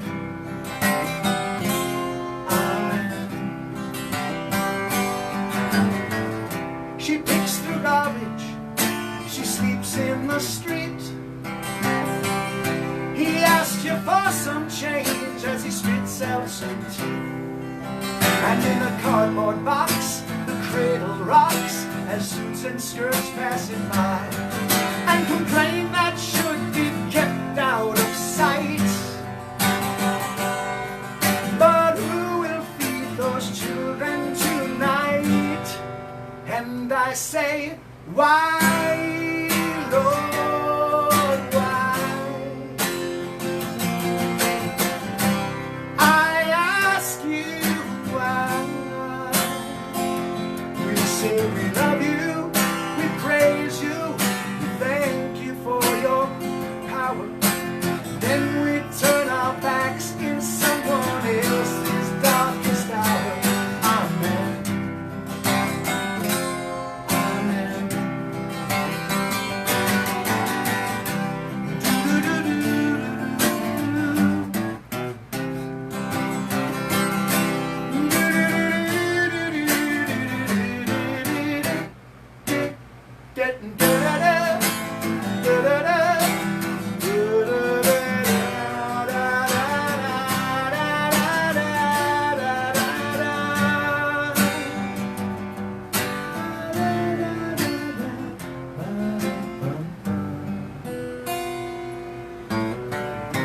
I know a man who lived through his dad.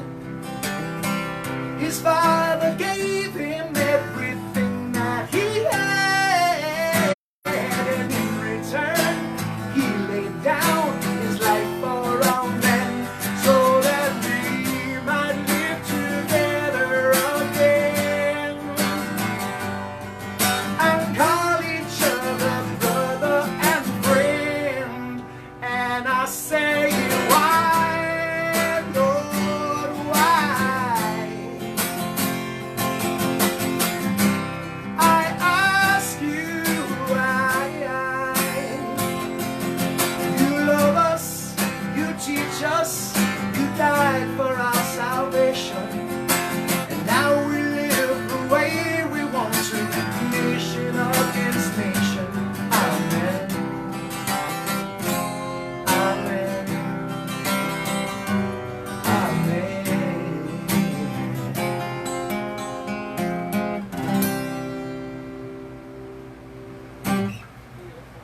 And that's enough of my preaching.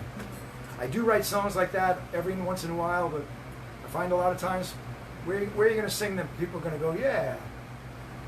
It's getting slimmer and slimmer. There used to be such a great live original music scene on Long Island. Back in the 90s, oh boy, you couldn't throw a stone without hitting another band that was writing their own stuff and performing their own stuff.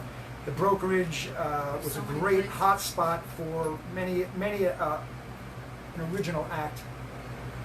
And that's gone the way of the tribute band now. Everybody is tribute bands. I mean, myself included. You got to make a living. Musicians still have to musician. You know, before the pandemic, you know, I've been a working musician since I quit comedy and started doing Irish, and I'll get to that. I've been working 5 days a week, like everybody else. Sometimes 6, sometimes 7, and with a double up in there, you got to work for it. I used to say, nobody pays me to stay home. I used to say that. This is before the pandemic. Now, thank God. But before that, you got to go chase the money. There's no way to make a living as a live musician. There wasn't. Without a car, without good tires, as they used to say. You can't make a good living without good tires these days. Because you got to drive everywhere to go get that money. And that's what I've been doing. And a lot of other musicians work like 2 or 3 other different jobs. Yeah, I've never had a... You've always been able to... I haven't had a day job since I stocked the dairy aisle at Food Town. So you're very blessed for that. Was that what it's called, Food Town, or did they change the name by then? I don't know. They might have changed it by then. Where was it? This was before, right before we started dating, around 93, 94. That's the last day job I had. Because we had to take it seriously if we were going to do it. Yeah. We couldn't burn the candle at both ends. That's what I was doing. So, well, comedy helped a lot, and then Jerry Finley helped immensely. But let me get there. All right. Let me go back to the story, and I'll go back to where was I? Oh yeah, I was doing comedy, right. I got out of the band, I was doing comedy. Now, I also got back in the band, the Underdogs and all that. They through this and that and the other thing, after a couple of years, most of the members came back to me. Not that I was waiting for them, and we all got together again, is what I mean by that.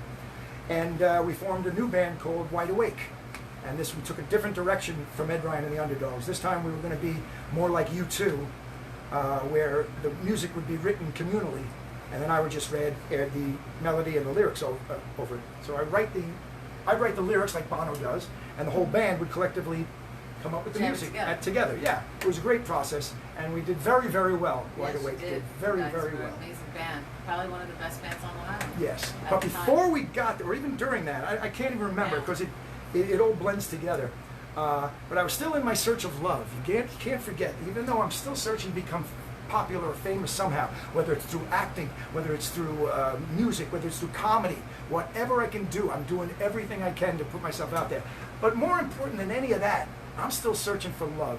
I'm one of those guys. I hated not having a girlfriend. I mean, for a little while it was fun. I mean, it is nice to be a bachelor, I can tell you that. But I was always looking, I was always searching. I wasn't just satisfied being a bachelor. I was always looking, you know, every girl that I would date or approach was potentially the one. You know what I mean, in my mind. But if it wasn't, it wasn't. Just go on with life and go on a few dates, have some fun. But I was always waiting for that love to come back into my life. And here's a song about that search. Yeah. I'll do it right after this. This is a song I wrote when I met. Is another one of my fantasies. When you meet a girl and you think, she's wonderful. You know, you only met her for like a day or two, but the next thing you know, you're writing a song about her. But this turned out to be a good one. It's called Angel of Mercy, and it's a beautiful ballad. It goes like this.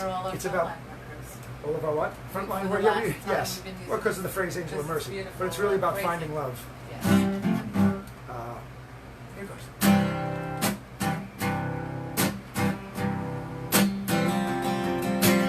Look at you.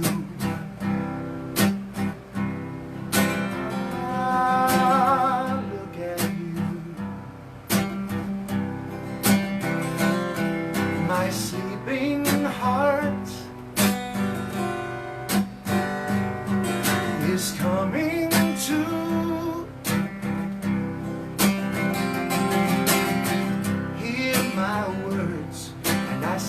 Softly swaying, speak your mind, and the music is playing.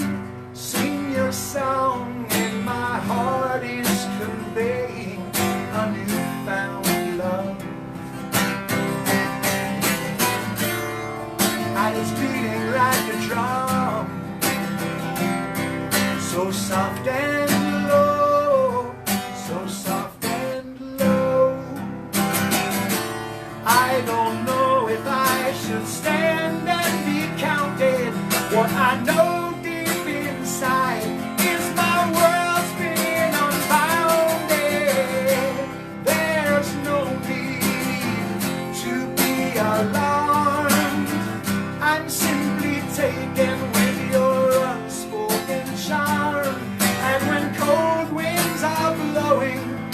it's causing you pain, I will wait for you in the rain.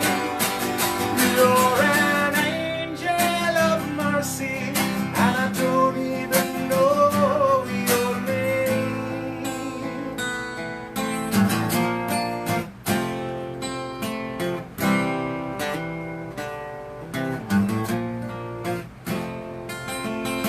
Look at me.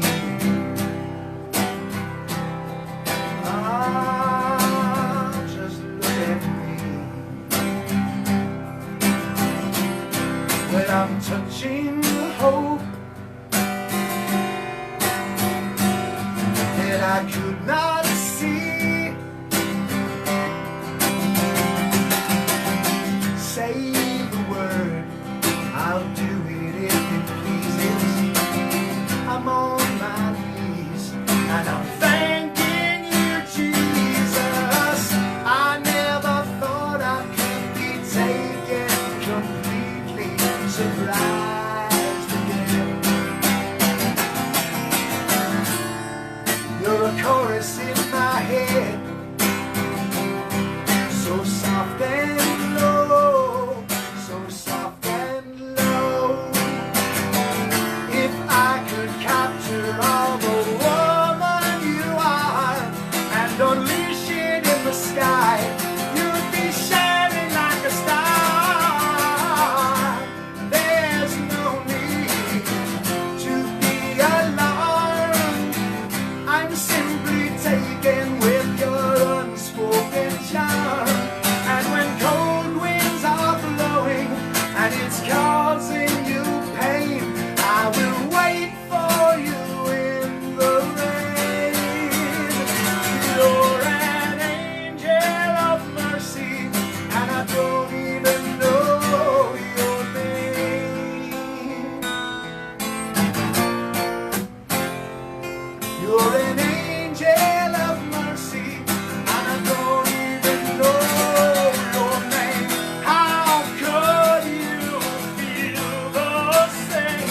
You're an angel of mercy. You're an angel of mercy. You're my angel of mercy, and I don't even know your name.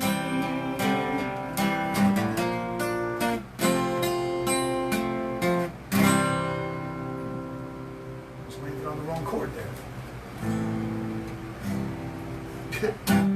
Ellen Osick. Yeah. I love her. She's so sweet. What's up? She said, and her name is me. That's right. I remember that one at Laura D's. We used to play that one and it would just go right through me. Such a beautiful haunting song. Thank you. Always stayed with me. I don't think I have enough time for all these songs today. Oh my goodness. Seriously. Alright, so what do you think you gotta cut out? Because I have to say, that's why I gave myself another show. I'm gonna continue this, do more like this next Wednesday. More songs, more stories. But I'm giving you a basic runaround, basic idea. I don't know. Let me see what I can get through. Well, here comes the Wide Awake. Yeah, you part. should do that part. You should definitely keep doing this. I'll do what I can. This Friday is going to be Mixed Bag number 11. Okay, this Friday. Mixed Bag, I have a couple of songs ready for it. I could use a few more ideas. There's some leftover stuff. So Mixed Bag this Friday. And also thank you. Oh, I don't have the sheet. I don't have the thank yous. You're so busy with getting everything else. Do you have that my phone? Yes. I do have it right here. Oh gosh. Can you say something? Seriously. Hi guys. Just thank you. I would just like to first thank my husband for all these years of his beautiful music that he shared with me. That to me means absolutely my world. I think through music. My heart is filled always with music. Music always heals me. I never, even as a little girl, I always wished that, a music man would come into my life so that we could just, live a happy life and be able to share music. And God granted me with that wish. So I'm always feeling very blessed and always very blessed that I get to share it with all the world because I'm so proud of him. He's a really great songwriter and he's a really great person. he always has a way of showing the empathy and the emotion of the underdog and the person that's in your soul to come out in a song. So I think that's why people always got really felt an attachment. Like, you're talking about how I feel, and he really can express that. So I just want to express my love and thanks to him, as well as everyone who really enjoys Ed's music and just comes out and supports us. And again, we thank you. This is not necessary or mandatory, but my shortness. But there's the tip jar. Thank you very much. And if you'd like to Thank just you. get on our mailing list, that's our mailing list right there, the I'm Ed Ryan part. And just thank you. You make our life possible because you want to hear and share and love music. And that really helps us be able to live the kind of life in music that we want to. And I'm so proud of him all the time. Thank you very much. I love And you too. it Let me might get not some be thank yous famous out. in the way you think, but he is famous in my heart always, and I'm proud of you. That's what all I aimed for. What's ever wanted. Just be famous in your heart. and Then you're collect good. those You're good. royalties. You're good. Thank those beautiful people. I do want to thank for the last show we did. What would we do 2 days ago? What was it? I know. Beatles love songs. Yes. We did Beatles love songs. That was a fun lot of show. fun. I think we can do another Beatles love songs Yes, sometime we soon. had extra ones. I want to thank Janine and Dennis Hardy. Thank you very much. I want to thank Robert Elliott. Thank you very much. I'm sorry I didn't write these down, so I have to go back to individually. Barbara Martin. Yes, thank you whose so much. birthday is tomorrow. Yes, with her twin. So we're we gonna will be, we're gonna celebrate it on Friday. Friday. Okay, we'll do some songs for you. Kenny Forgione, Kenny and Sue. Thank you, my cousin. He's not a blood cousin, but he is my cousin, Kenny Yes. Forgione. He's watching. Suzanne and Zambito, Suzanne and Nelson. Thank you so much. My mom will be in. Ellen and George, Ellen O. Thank you so much. Tina and Danny Rackow down in Jersey. Nice. You from Jersey? I'm from Jersey. They're from Jersey. Continue with John Hart. Thank you, John Hart. John's Appreciate watching. it so Thank you, very John. much. This has got to be Maureen and Chris. Yes, it is. Yes. And Chris's birthday is today. Happy birthday, birthday. Chris. We got a song coming up that Maureen requested. Woohoo. That's your present, is the song Maureen requested. That's how it works now. Now you're married. Well, thank you guys. You're always in our hearts and our minds, our thoughts. So where we're at in the story, we're about 1992, thereabouts. Why Ed Ryan and the Underdogs completely changed into the Underdogs, and then completely changed again into Wide Awake, a 5-piece band with a hard rock edge. And we did very, very well. We put out 2 CDs, a large following. We played in the city all the time. We always had people, there was You're always on the cusp. always just about to be, this one's interested, this one's interested. Always on the cusp of something, but nothing ever comes to fruition. And true, they spoke again. This was one of our hits. This was the big hit, if there was anything. In fact, this is the song that birthed Wide Awake. The way we realized that we could change the band and go this different direction was because of this song. It started out as a groove, and it ended up being a song called I'm Looking. And You have we a made a video video for for it, and which our video got on YouTube. NBC And TV. it's also on YouTube to this Oh, day. it is on YouTube. I think I'm it looking still is, Wide yeah. Awake. If you can find it. Yeah. It goes we like have this. It, I should It post goes it. like this.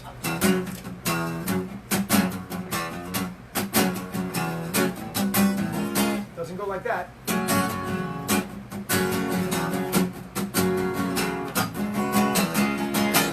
Not so long ago, but far away. The man you see before you did not have that much to say. So I dipped inside so I can find the man.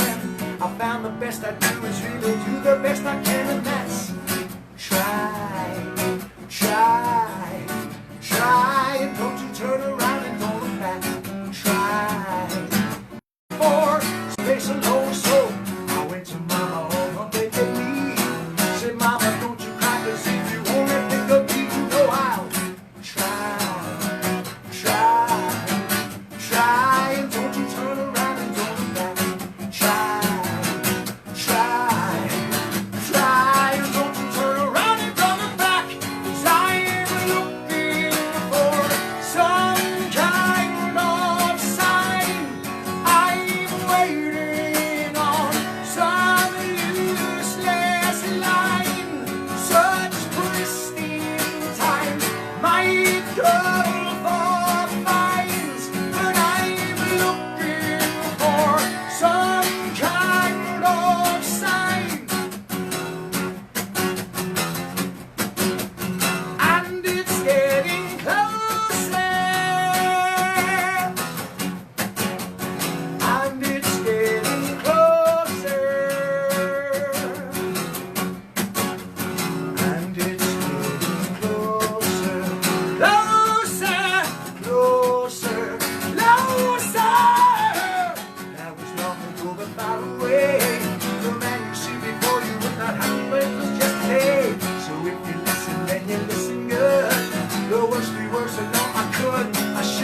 try and don't you turn around and come back, 'cause I'm looking for some kind of sign.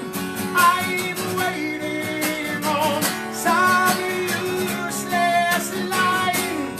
Such pristine time might call for fines, but I'm looking for some kind of sign. I'm looking for some kind of sign. I'm waiting on some useless line. Such pristine times might call for fines, but I'm looking for some kind of sign. Try, try, try, try, try, try, try. And don't you turn around and go back. Try, try, try, try, try, try, try. And don't you turn around and go back. Try, try, try, try, try, try, try. And don't you turn around and go back. Try, try, try, try, try, try, try. And don't you turn around and go back. Do it. Don't do it. No, wait. Oh, I got No, away. wait. You want to show them your hanky? Moving on.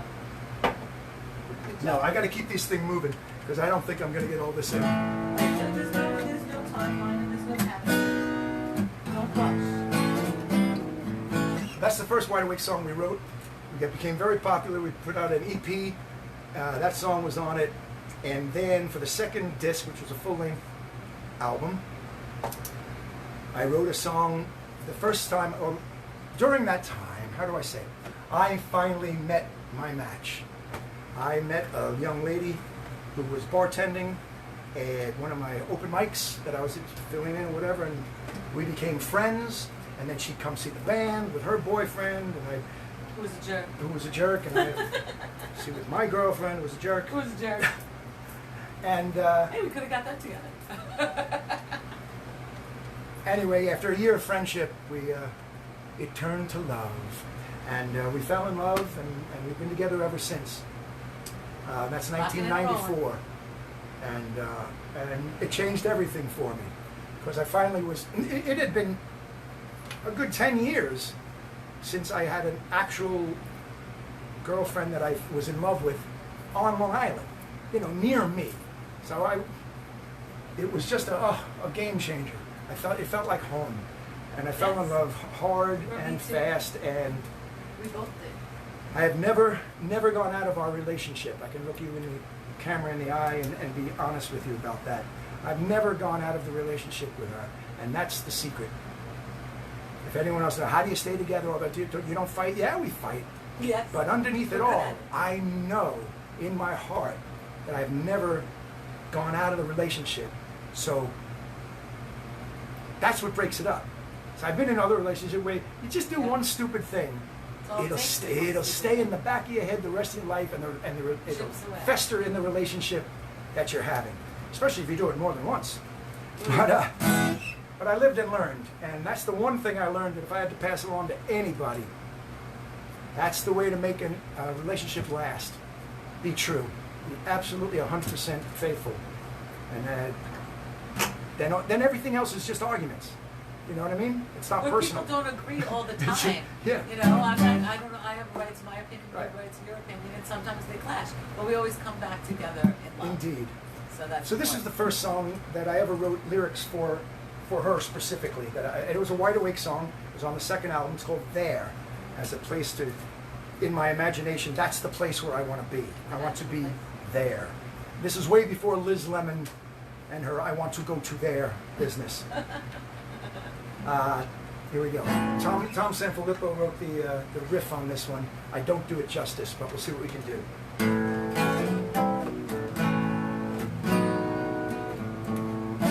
Whoops, I need the lyrics. Oh, set it up. Set it up, Joe. Here we go.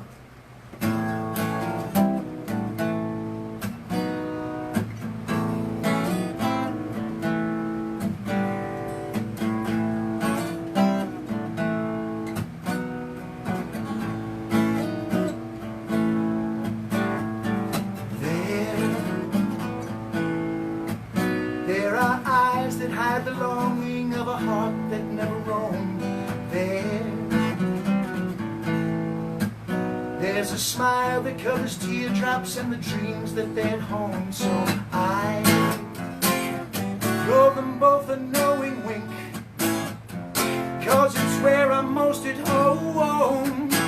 And if I ever get to stop and think, then I know that I'm alone. So I go there,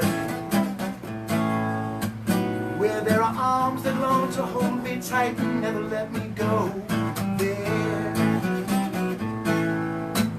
where the surrounding sound and solid ground conspire against the undertow. And I wanna walk away again, if I could just convince myself. But if I ever come this way again, I'll take my love back off the shelf. 'Cause I'm looking in a new direction, and I think I can share. And I know when I'm feeling such a strange sensation, I'm sleeping in there. There, I can feel the inner visions, I can taste the breath of life. There, I don't need to make decisions, every thought is like a knife. So I wanna spread my wings and fly, if I can get out of my cage. And if I ever guess to reason why, I must be breaking through my rage. 'Cause I'm looking in a new direction, and I think I can share. And I know when I'm feeling such a strange sensation, I'm sleeping in there. Oh, yes, I'm looking in a new direction, and I've got love to spare. I ain't gonna know when I'm feeling such a good vibration, I'm sleeping in there. I'm sleeping in there. Oh, yes, I know I'm sleeping in there.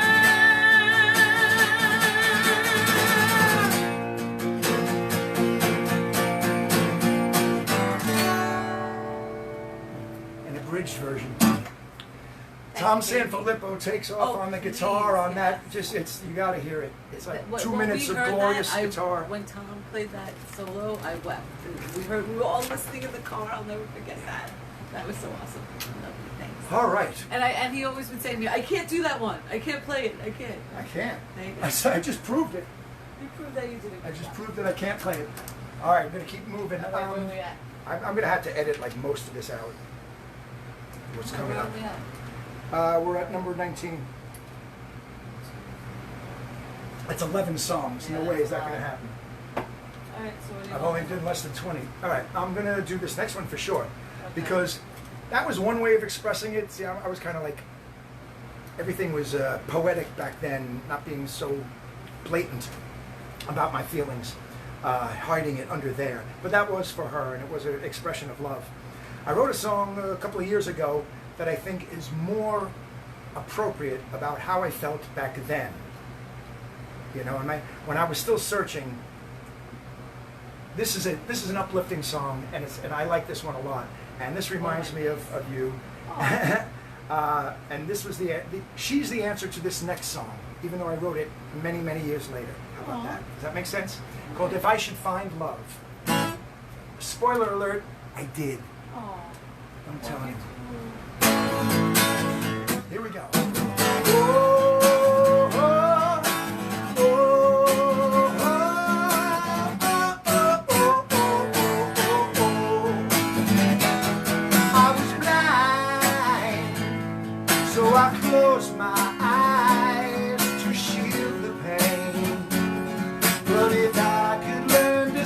again, then I could see the light that's in your eyes. And if I could see the light that's in your eyes, then I should find love.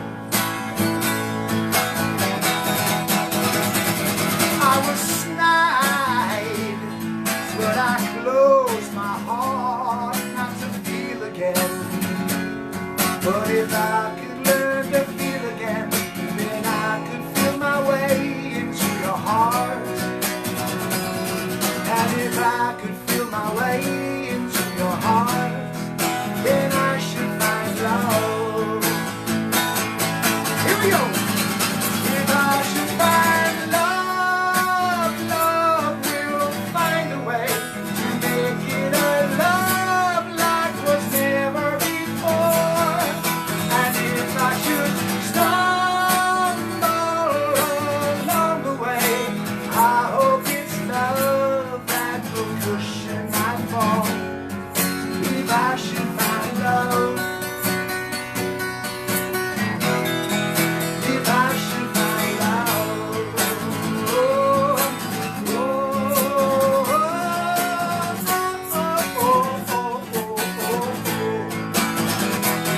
I was crying, so I closed the world not to let it in.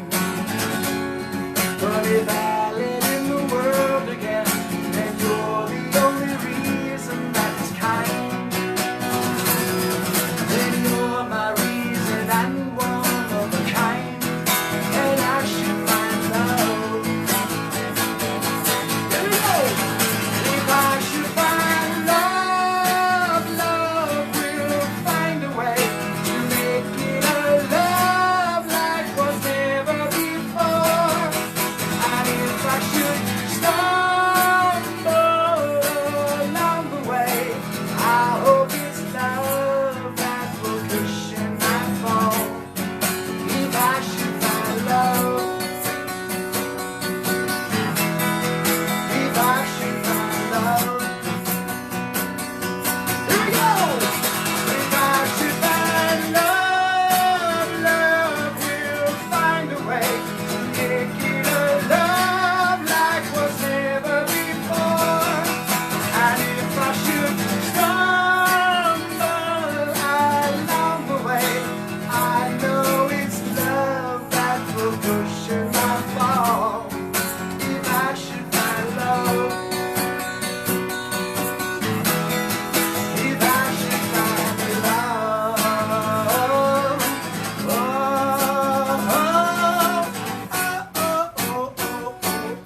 oh. And I did. Oh, true story. True story. And that one will. Let me know if that one sticks in your head later, because I'll be washing the dishes or cooking, and then all of a sudden that chorus will be like la, and always cheers me up. Really fun song. I'm trying to edit myself right now. If I could narrow this down to, Okay. uh, Do what you gotta do. I am going to do. I'm gonna save some things for next week, for next Wednesday. And some of those things will be our Reiki songs. Oh, okay. We're going to do some meditation. I got 2 of those I want to give you an example of, because the story's not over, and I can't keep you all day, and I can't sing all day. And 22. That's Oh yeah, no, that's happening. 22 and 23 are happening, Okay. and 28, 29, 30. How about those? Oh wait.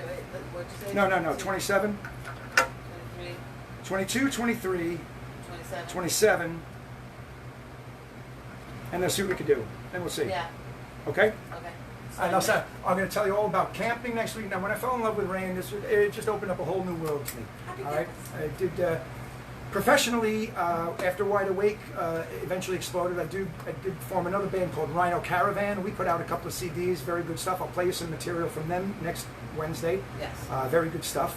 And then when that band broke up, all the bands break up, just so you know that. That's what happens. It happens. Except for the Rolling Stones, every band And breaks U2. up. And you too. The only two bands who've never broken up. If the Beatles did it. I played for a fellow named Jerry Finley. Now, this is what happened to me.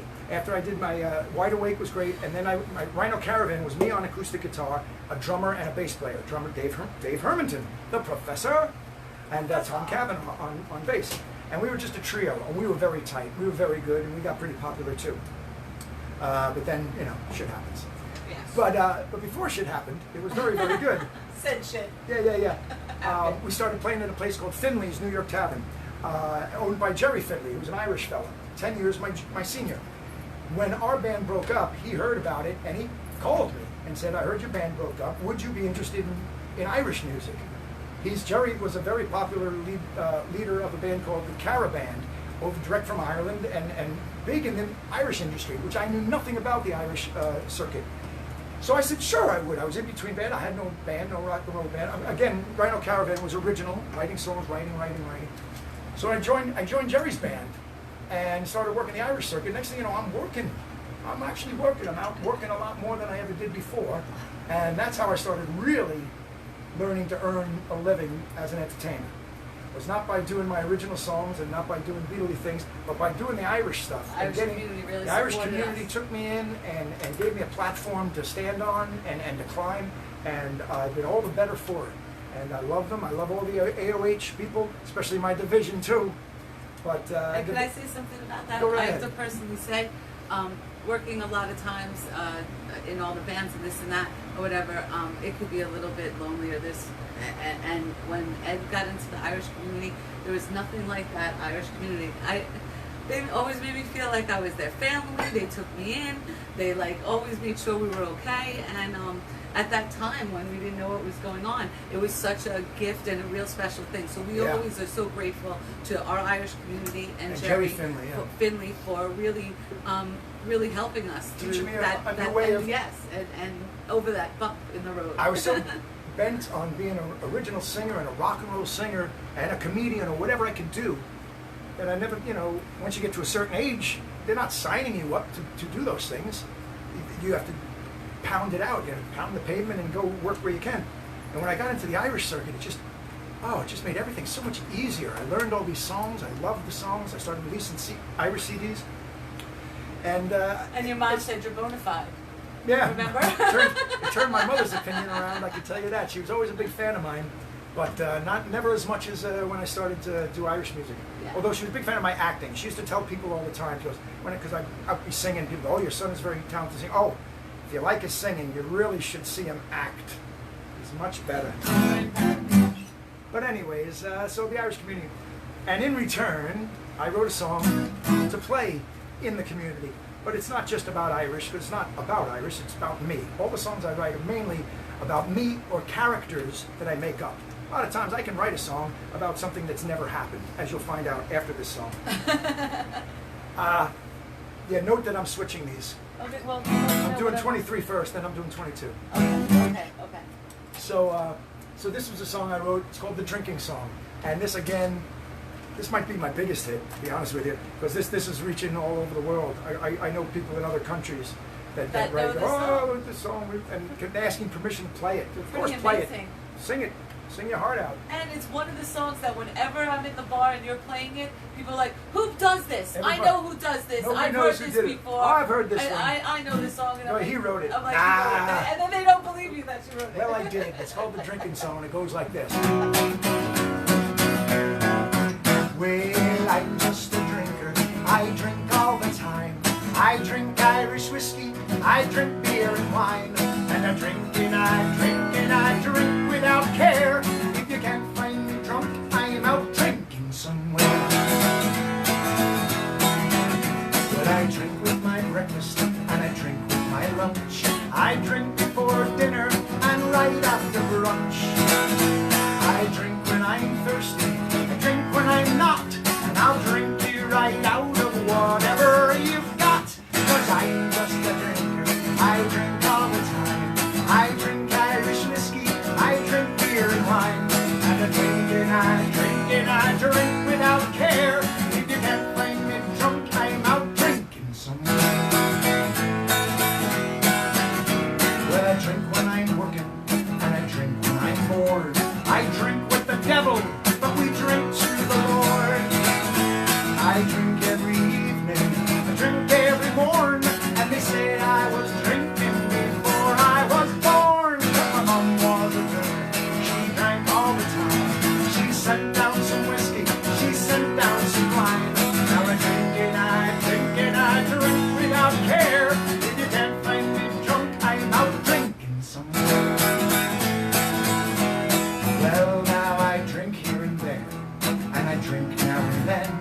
I've been drinking so much that I'm sober again.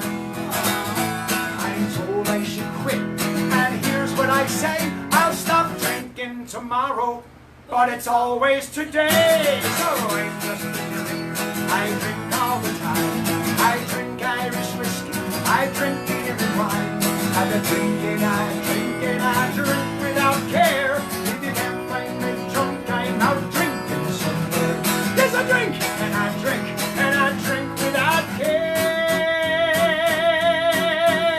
If you can't find me drunk, I'm out drinking somewhere. True story. True story. Oh, why not? Oh, you didn't show our shot glasses. Oh, we're using the Ryan Crest. All right. Let me bounce out what I can here.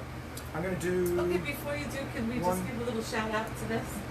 Whatever you need to do. This was a Christmas present from my sister and Colin, one of our family members. This when Ed was doing the Make It So CD, they made us these T-shirt jerseys, a few of them as Christmas gifts, which was really sweet, with the picture of Ed that I took on it.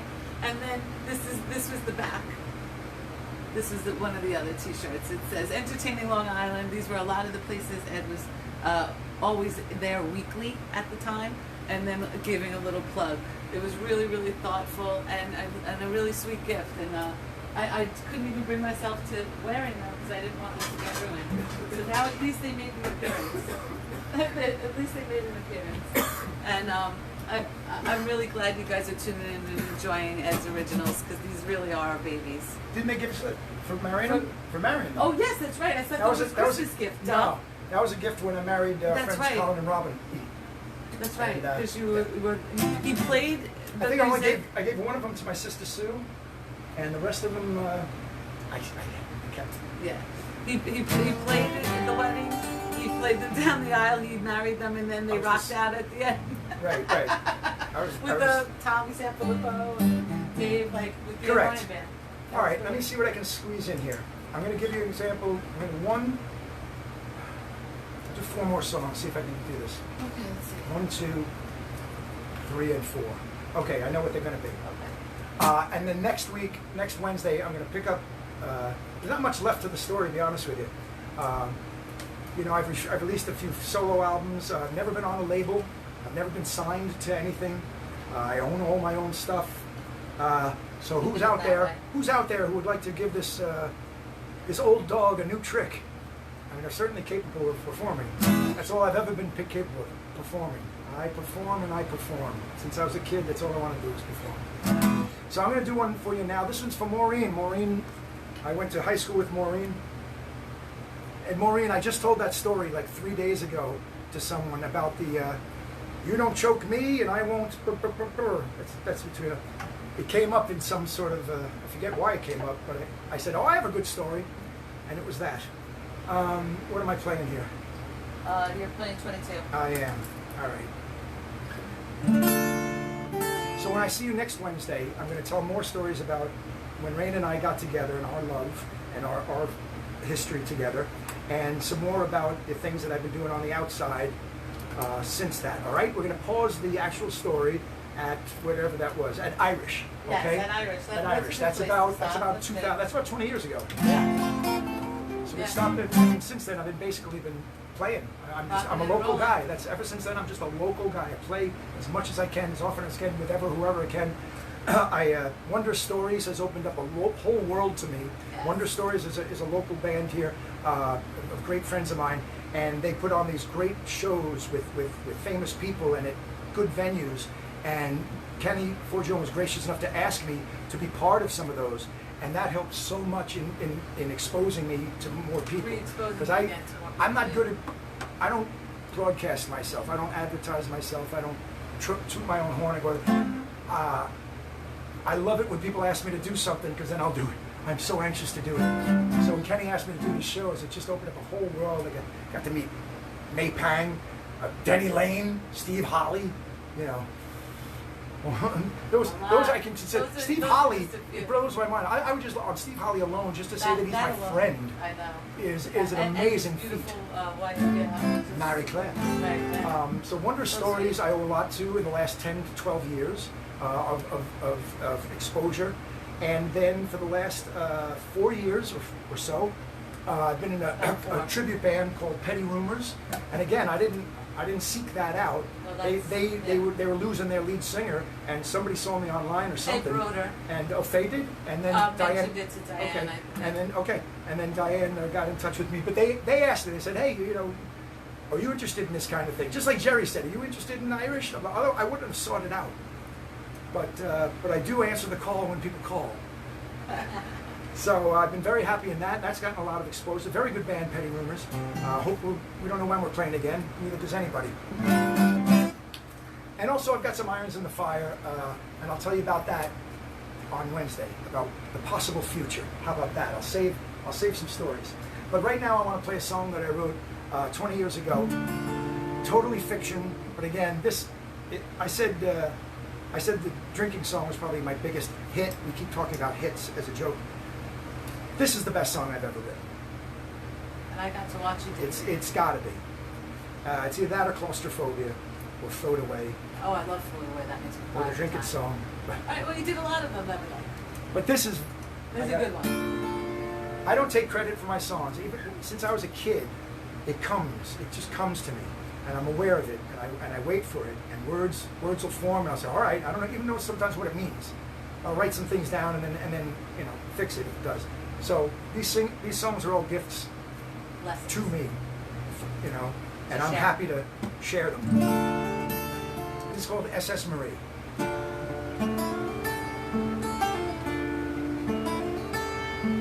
A long time ago, on the Caspian Sea, we were working our trade on the SS Marie. There were 7 crew members, my captain and me.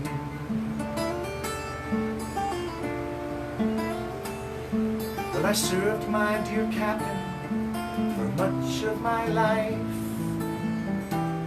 but he wasn't the same since the death of his wife. Till his eyes and his lips looked like blades of a knife.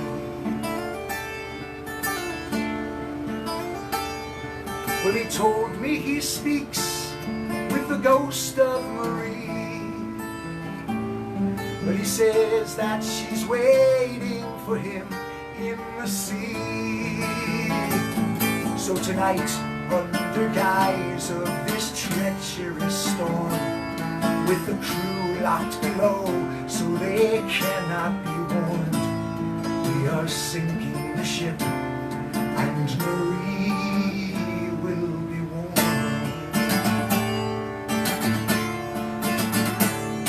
Well, the voices you hear are the devil, I said. Do you think your departed would want us all dead? Then he aimed for the rocks, and his face grew bright red, and he shouted, she told me, he said, of the many a night that you came to her bed. Well, the air, it got still for a moment or so, as the men beat the doors that were locked down below. Then he turned round and pointed his pistol at me. But I love you, my captain, this is madness, you see, for I never laid hands on your sainted Marie. Well, the rocks ripped the ship, and we were thrown to the floor, and from there I cannot recall anything more.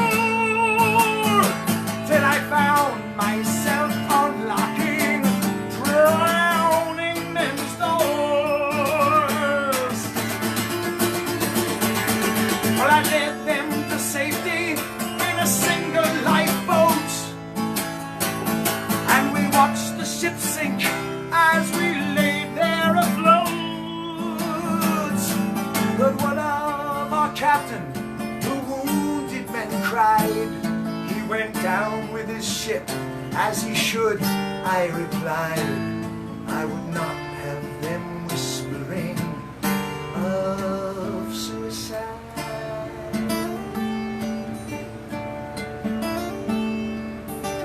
They call me a hero to this very year, as I stay on dry land and I stare into beer. But they'll never know my most secretive part, or the love for my brother which tears me apart. For he's buried at sea with my knife in his heart.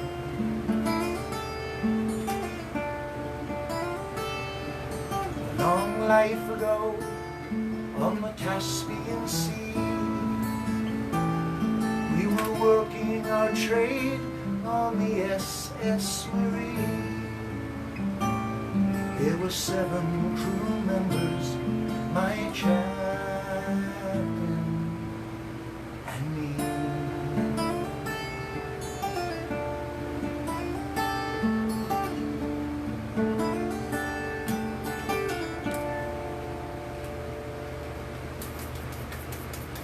Ouch. I got a flat tire You here. have an ouchie? Yeah. Now, when I play that song, I have to turn the guitar up really loud because I finger pick it, and the song. So and I'm not plugged in, obviously, for these home sessions. So I pick extra loud because I don't think it's loud enough. Every time I've played this song on camera, oh man, my finger. Oh, but this time I got a flat tire.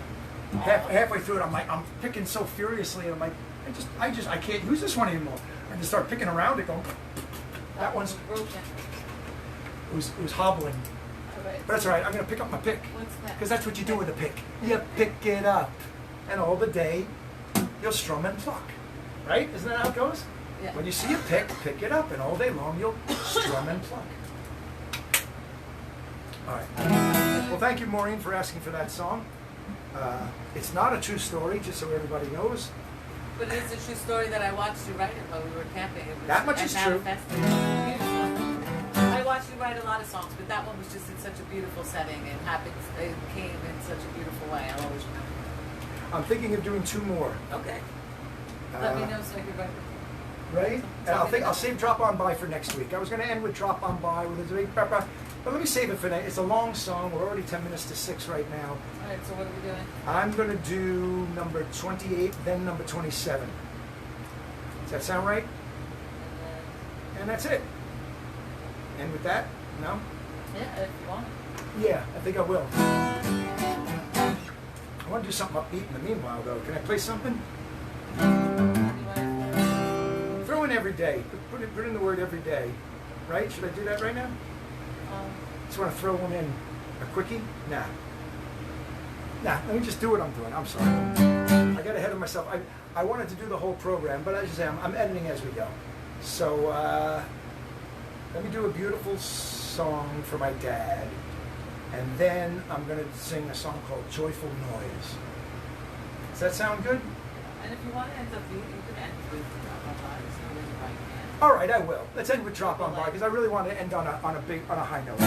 So let me do Joyful Noise first then. Oh, All right. that would probably work. Yeah, let's work that out. All right, we'll do 3 more songs.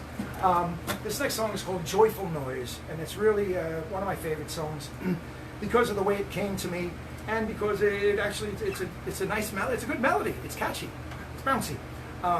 This was the first song I was able to write after 9/11, which happened, of course, in September, and I could not write a song. Didn't try. Wasn't. You didn't have like the Didn't have it in me. Didn't care to try. But it was about April of the following year, April or May. So we're talking like a good 6 months that I hadn't written anything. I remember sitting on the bed, the TV was on, I had a guitar in my lap, which I hadn't had in a while. Yeah. You know, but I was like, I'm going to pick up the guitar. You know, I'm tired of being depressed. So I picked up the guitar and I just started. As I'm watching TV, just playing around, and then I put the guitar down. And I said, let me watch TV. I'm not writing, because melodies started to come to me. Like, we should do, I'm like, no, I'm not. So I put it down. I started watching TV, and in my head going, da-da-dum, da-da-dum. I'm like, all right. So I picked the guitar back up, I shut the TV off, and sure enough, the song just poured out of me. So I go, okay, so I can find my voice again. There is something to sing about again. We can lift our heads up again, just like this pandemic. We're going to get through all this stuff. It just takes time. This is a song called Joyful Noise, because if for no other reason do I sing since I've been born, it's to make people happy. Not starting with myself. Just Others. making people just. Service to others. I love to perform. I love getting a laugh out of people. I love getting a reaction out of people, a positive one. Yes, I have my insecurities like everybody else, but I can take it. I'm Teflon. Not really. But here we go. This is Joyful Noise.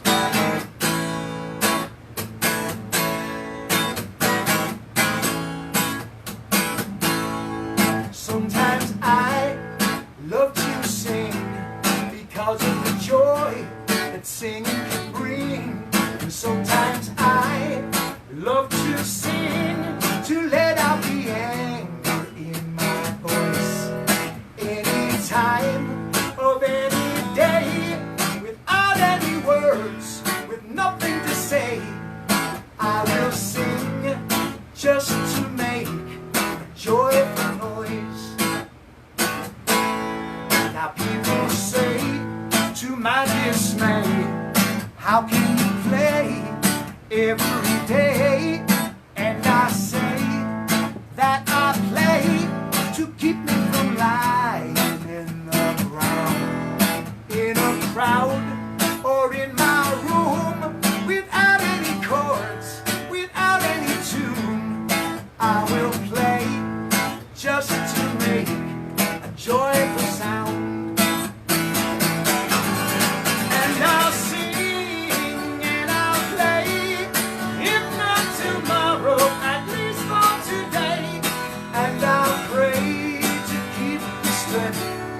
Lift my voice with a song in my throat, every whisper, every note, I will sing just to make a joyful noise. I will sing just to make a joyful noise.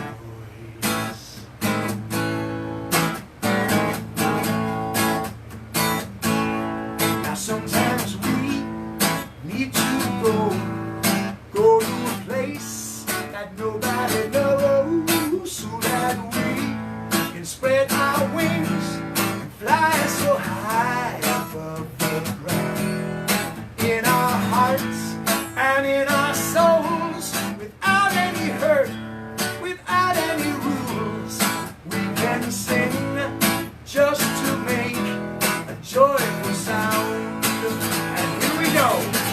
We will sing and we'll play, if not tomorrow, at least for today. And we'll pray to keep the strength to lift our voice with a song in our throats, every whisper, every note. We will sing just to make a joyful noise. We will sing just to make a joyful noise. Yeah, we will sing to make a joyful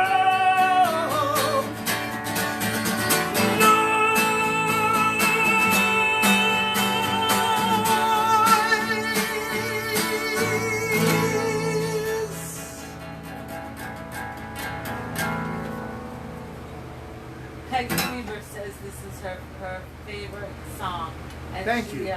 Sings along every time as loud Thank as she you. can. Oh, I said, thank you. Sing, Peggy Weaver. Thank you, sing. Peggy. Thank you. I appreciate that. That really makes my day. They don't know. All right. So, we started at what?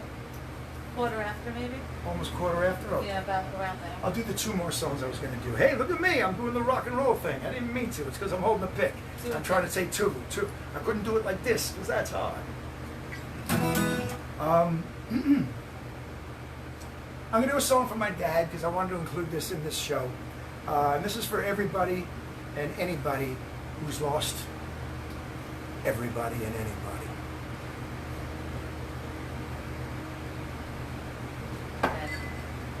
All right.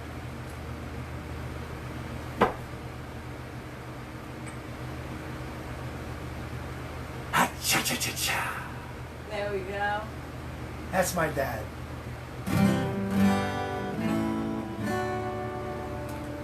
This is called, I wrote this about 3 years after my father passed, maybe less, 2.5. But it took me a long time to come up with the right words. Here it goes.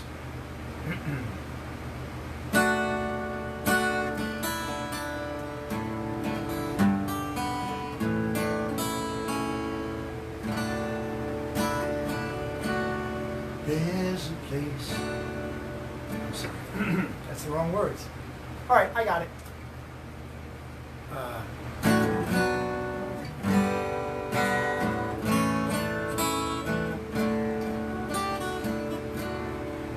There's a tree by the brook where the branches overlook and protect every name carved in stone.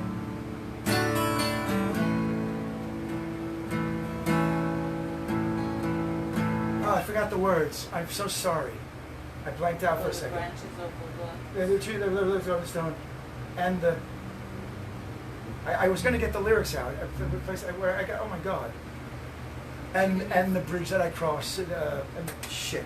I'm sorry. The place that is not like my own or whatever. Oh my God. I'm sorry. I just blanked out totally. Okay. I got so into it. I was like, Alright, take a breath. I know it. I know it. Are you ready? Yeah. Can we? Would you stay with me? Stay with me. Pray with me. Lay with me. Play with me.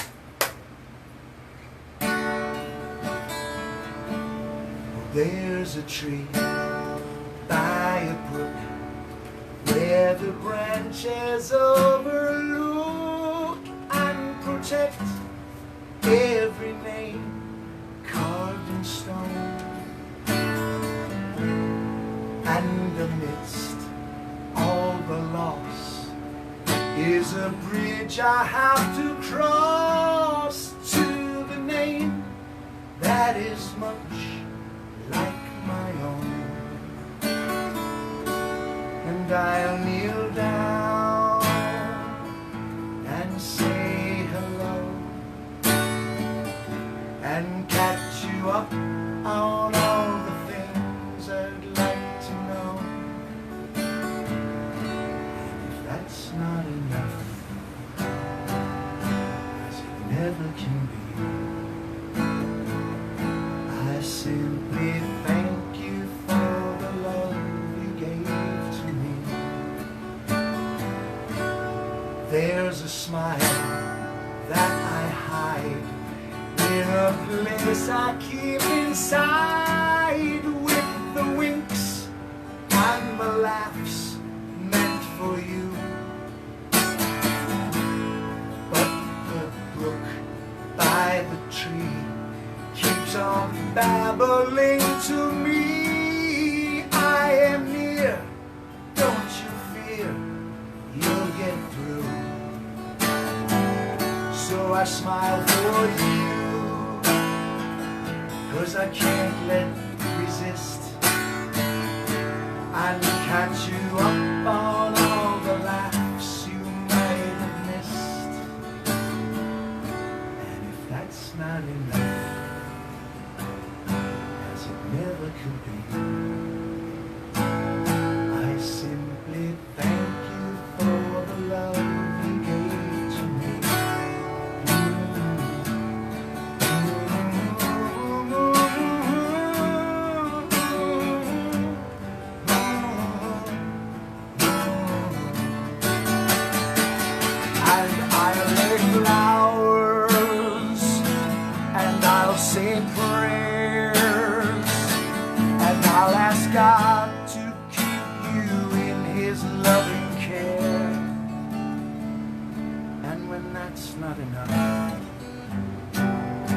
as it never can be. I simply thank you for the love you gave to me. Yes, when that's not enough, and it never will be. I simply thank you for the love you gave to me.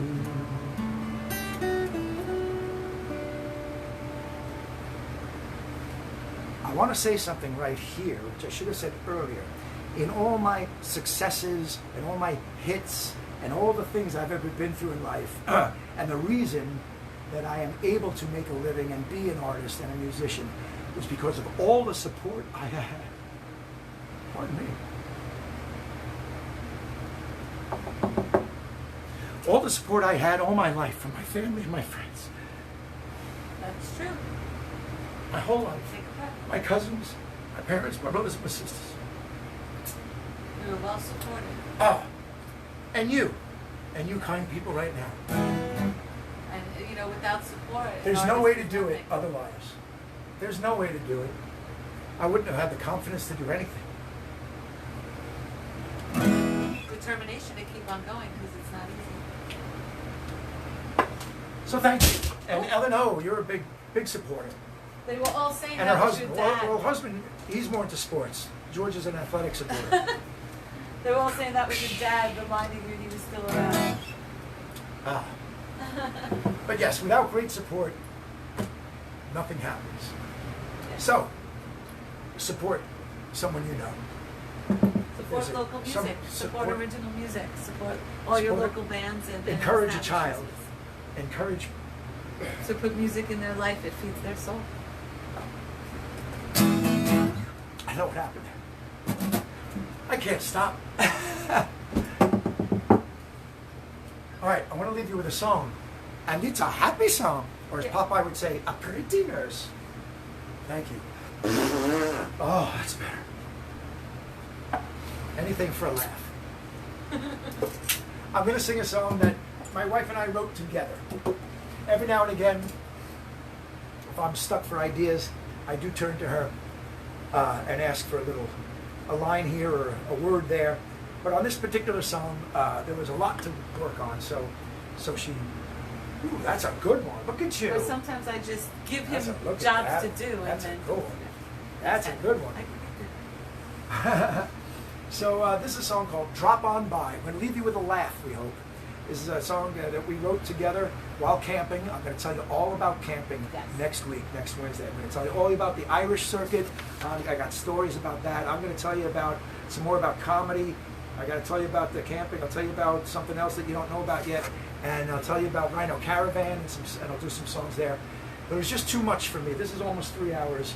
And it's my life. I can't do it all in 3 hours, especially with music. If I was just talking. You couldn't live I it could. in 3 hours. You know what I could do in 3 hours, and I may do sometime, is read A Christmas Carol. Oh yeah, you have done that. We did that once. It took about 3 hours. Would that be fun? Maybe in August. Christmas in August. Christmas in God August, no. forbid this thing sticks to December, and I have to do it then. Well, yeah, I was thinking about if we have to make Christmas songs again, coming back around for real this time. Yeah, I know. Anyway, please enjoy the rest of your day. Thank you so much for supporting us. This is our 58th show. On Friday, it's going to be Mixed Bag number 11. We're going to be celebrating the twins' birthday. And maybe the Harris twins. I don't know. I don't think it's their birthday. They had one recently, but... Right, I think so, they did. But thank you so much for joining us, and I will continue this. Thank you for asking for this. Vinny Sansone and others, thank you for asking me to do this, and I will continue with more songs completely different and more stories completely different next Wednesday about the life and times of Knucklehead Jones. This is called Drop On By.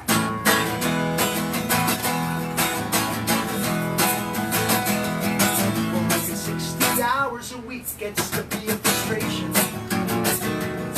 And so I rented a cozy cabin for a one-week vacation. Well, I knew right away I could use a new female relations.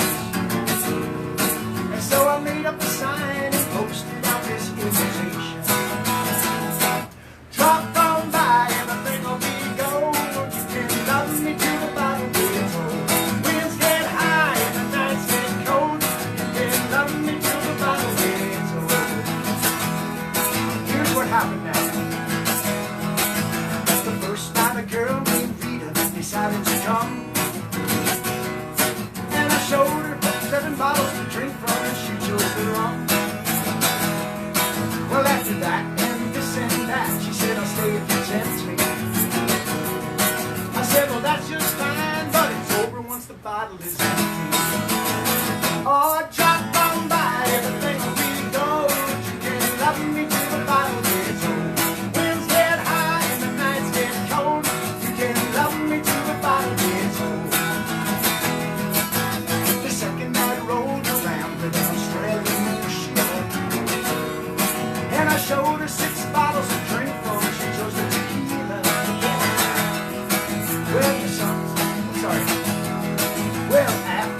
sure love it down on her. Oh, drop on by, everything will be gold. You can love me till the bottle gets old. Winds get high and the nights get cold. You can love me till the bottle gets old. Then a house couple. Yeah, what is it? The dog lover. Next, a dog lover named Sue brought her 2 Cocker Spaniels. And I showed her 5 bottles to drink from. She chose the Jack Daniels. When she told me her dogs were housebroken, she had me believing. She said, so let's put them both outside, cause we could all use relief. Oh, drop on by, everything will be gold. You can love me till the bottle gets old. Winds get high and the nights get cold. You can love me till the bottle gets old. And then I was visited by a jazz singer named Lynn. And I showed her 4 bottles to drink from, and she took the gin. She said my band plays 6 nights a week, I'm traveling with them. But we're off tonight, so I'm here to make my own kind of rhythm. Ah, jump on by, everything will be gold. You can love me till the bottle gets old. Winds get high and the nights get cold. You can love me till the bottle gets old. Well, in a house called Cave, the tree of the doctor. And I showed her 3 bottles to drink from, and she chose the vodka. And so I stirred up a batch of martinis without hesitation. Then she said, turn your head and cough, you need an examination. Oh, drop on by, everything will be gold. You can love me till the bottle gets old. Winds get high and the nights get cold. You can love me till the bottle gets old. And Katie the cop stopped by after completing her watch, naturally. And I showed her 2 bottles to drink from, and she chose the Scotch, naturally. Well, she drank me under the table, she was in such condition. And then she whipped out her handcuffs and made me assume the position. And oh, drop on by, everything will be gold. You can love me till the bottle gets old. Winds get high and the nights get cold. You can love me till the bottle gets old. Last came a dame named Lorraine who was feeling quite frisky.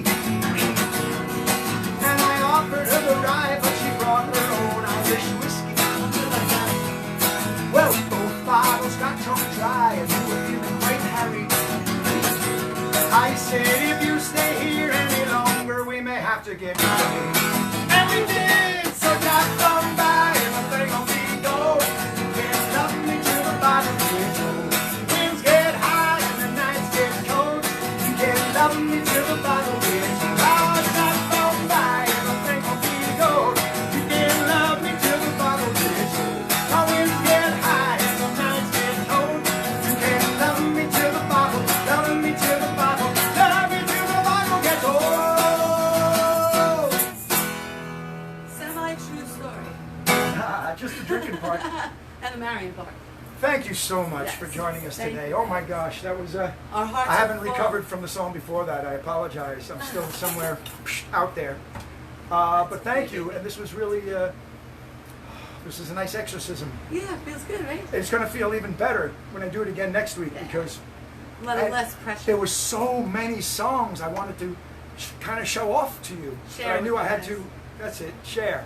Show up. But there was so many, like I keep saying, hits that I know people expect and want to hear, and I want to oblige. So I tried to fill it with as many as those as possible. But there's still lots of stuff left for next We week. have plenty of believe me. stuff. Probably Lots of stuff. for more than just one show. Yeah. Ed has books and books and books, and we have tons of stuff that we haven't recorded yet.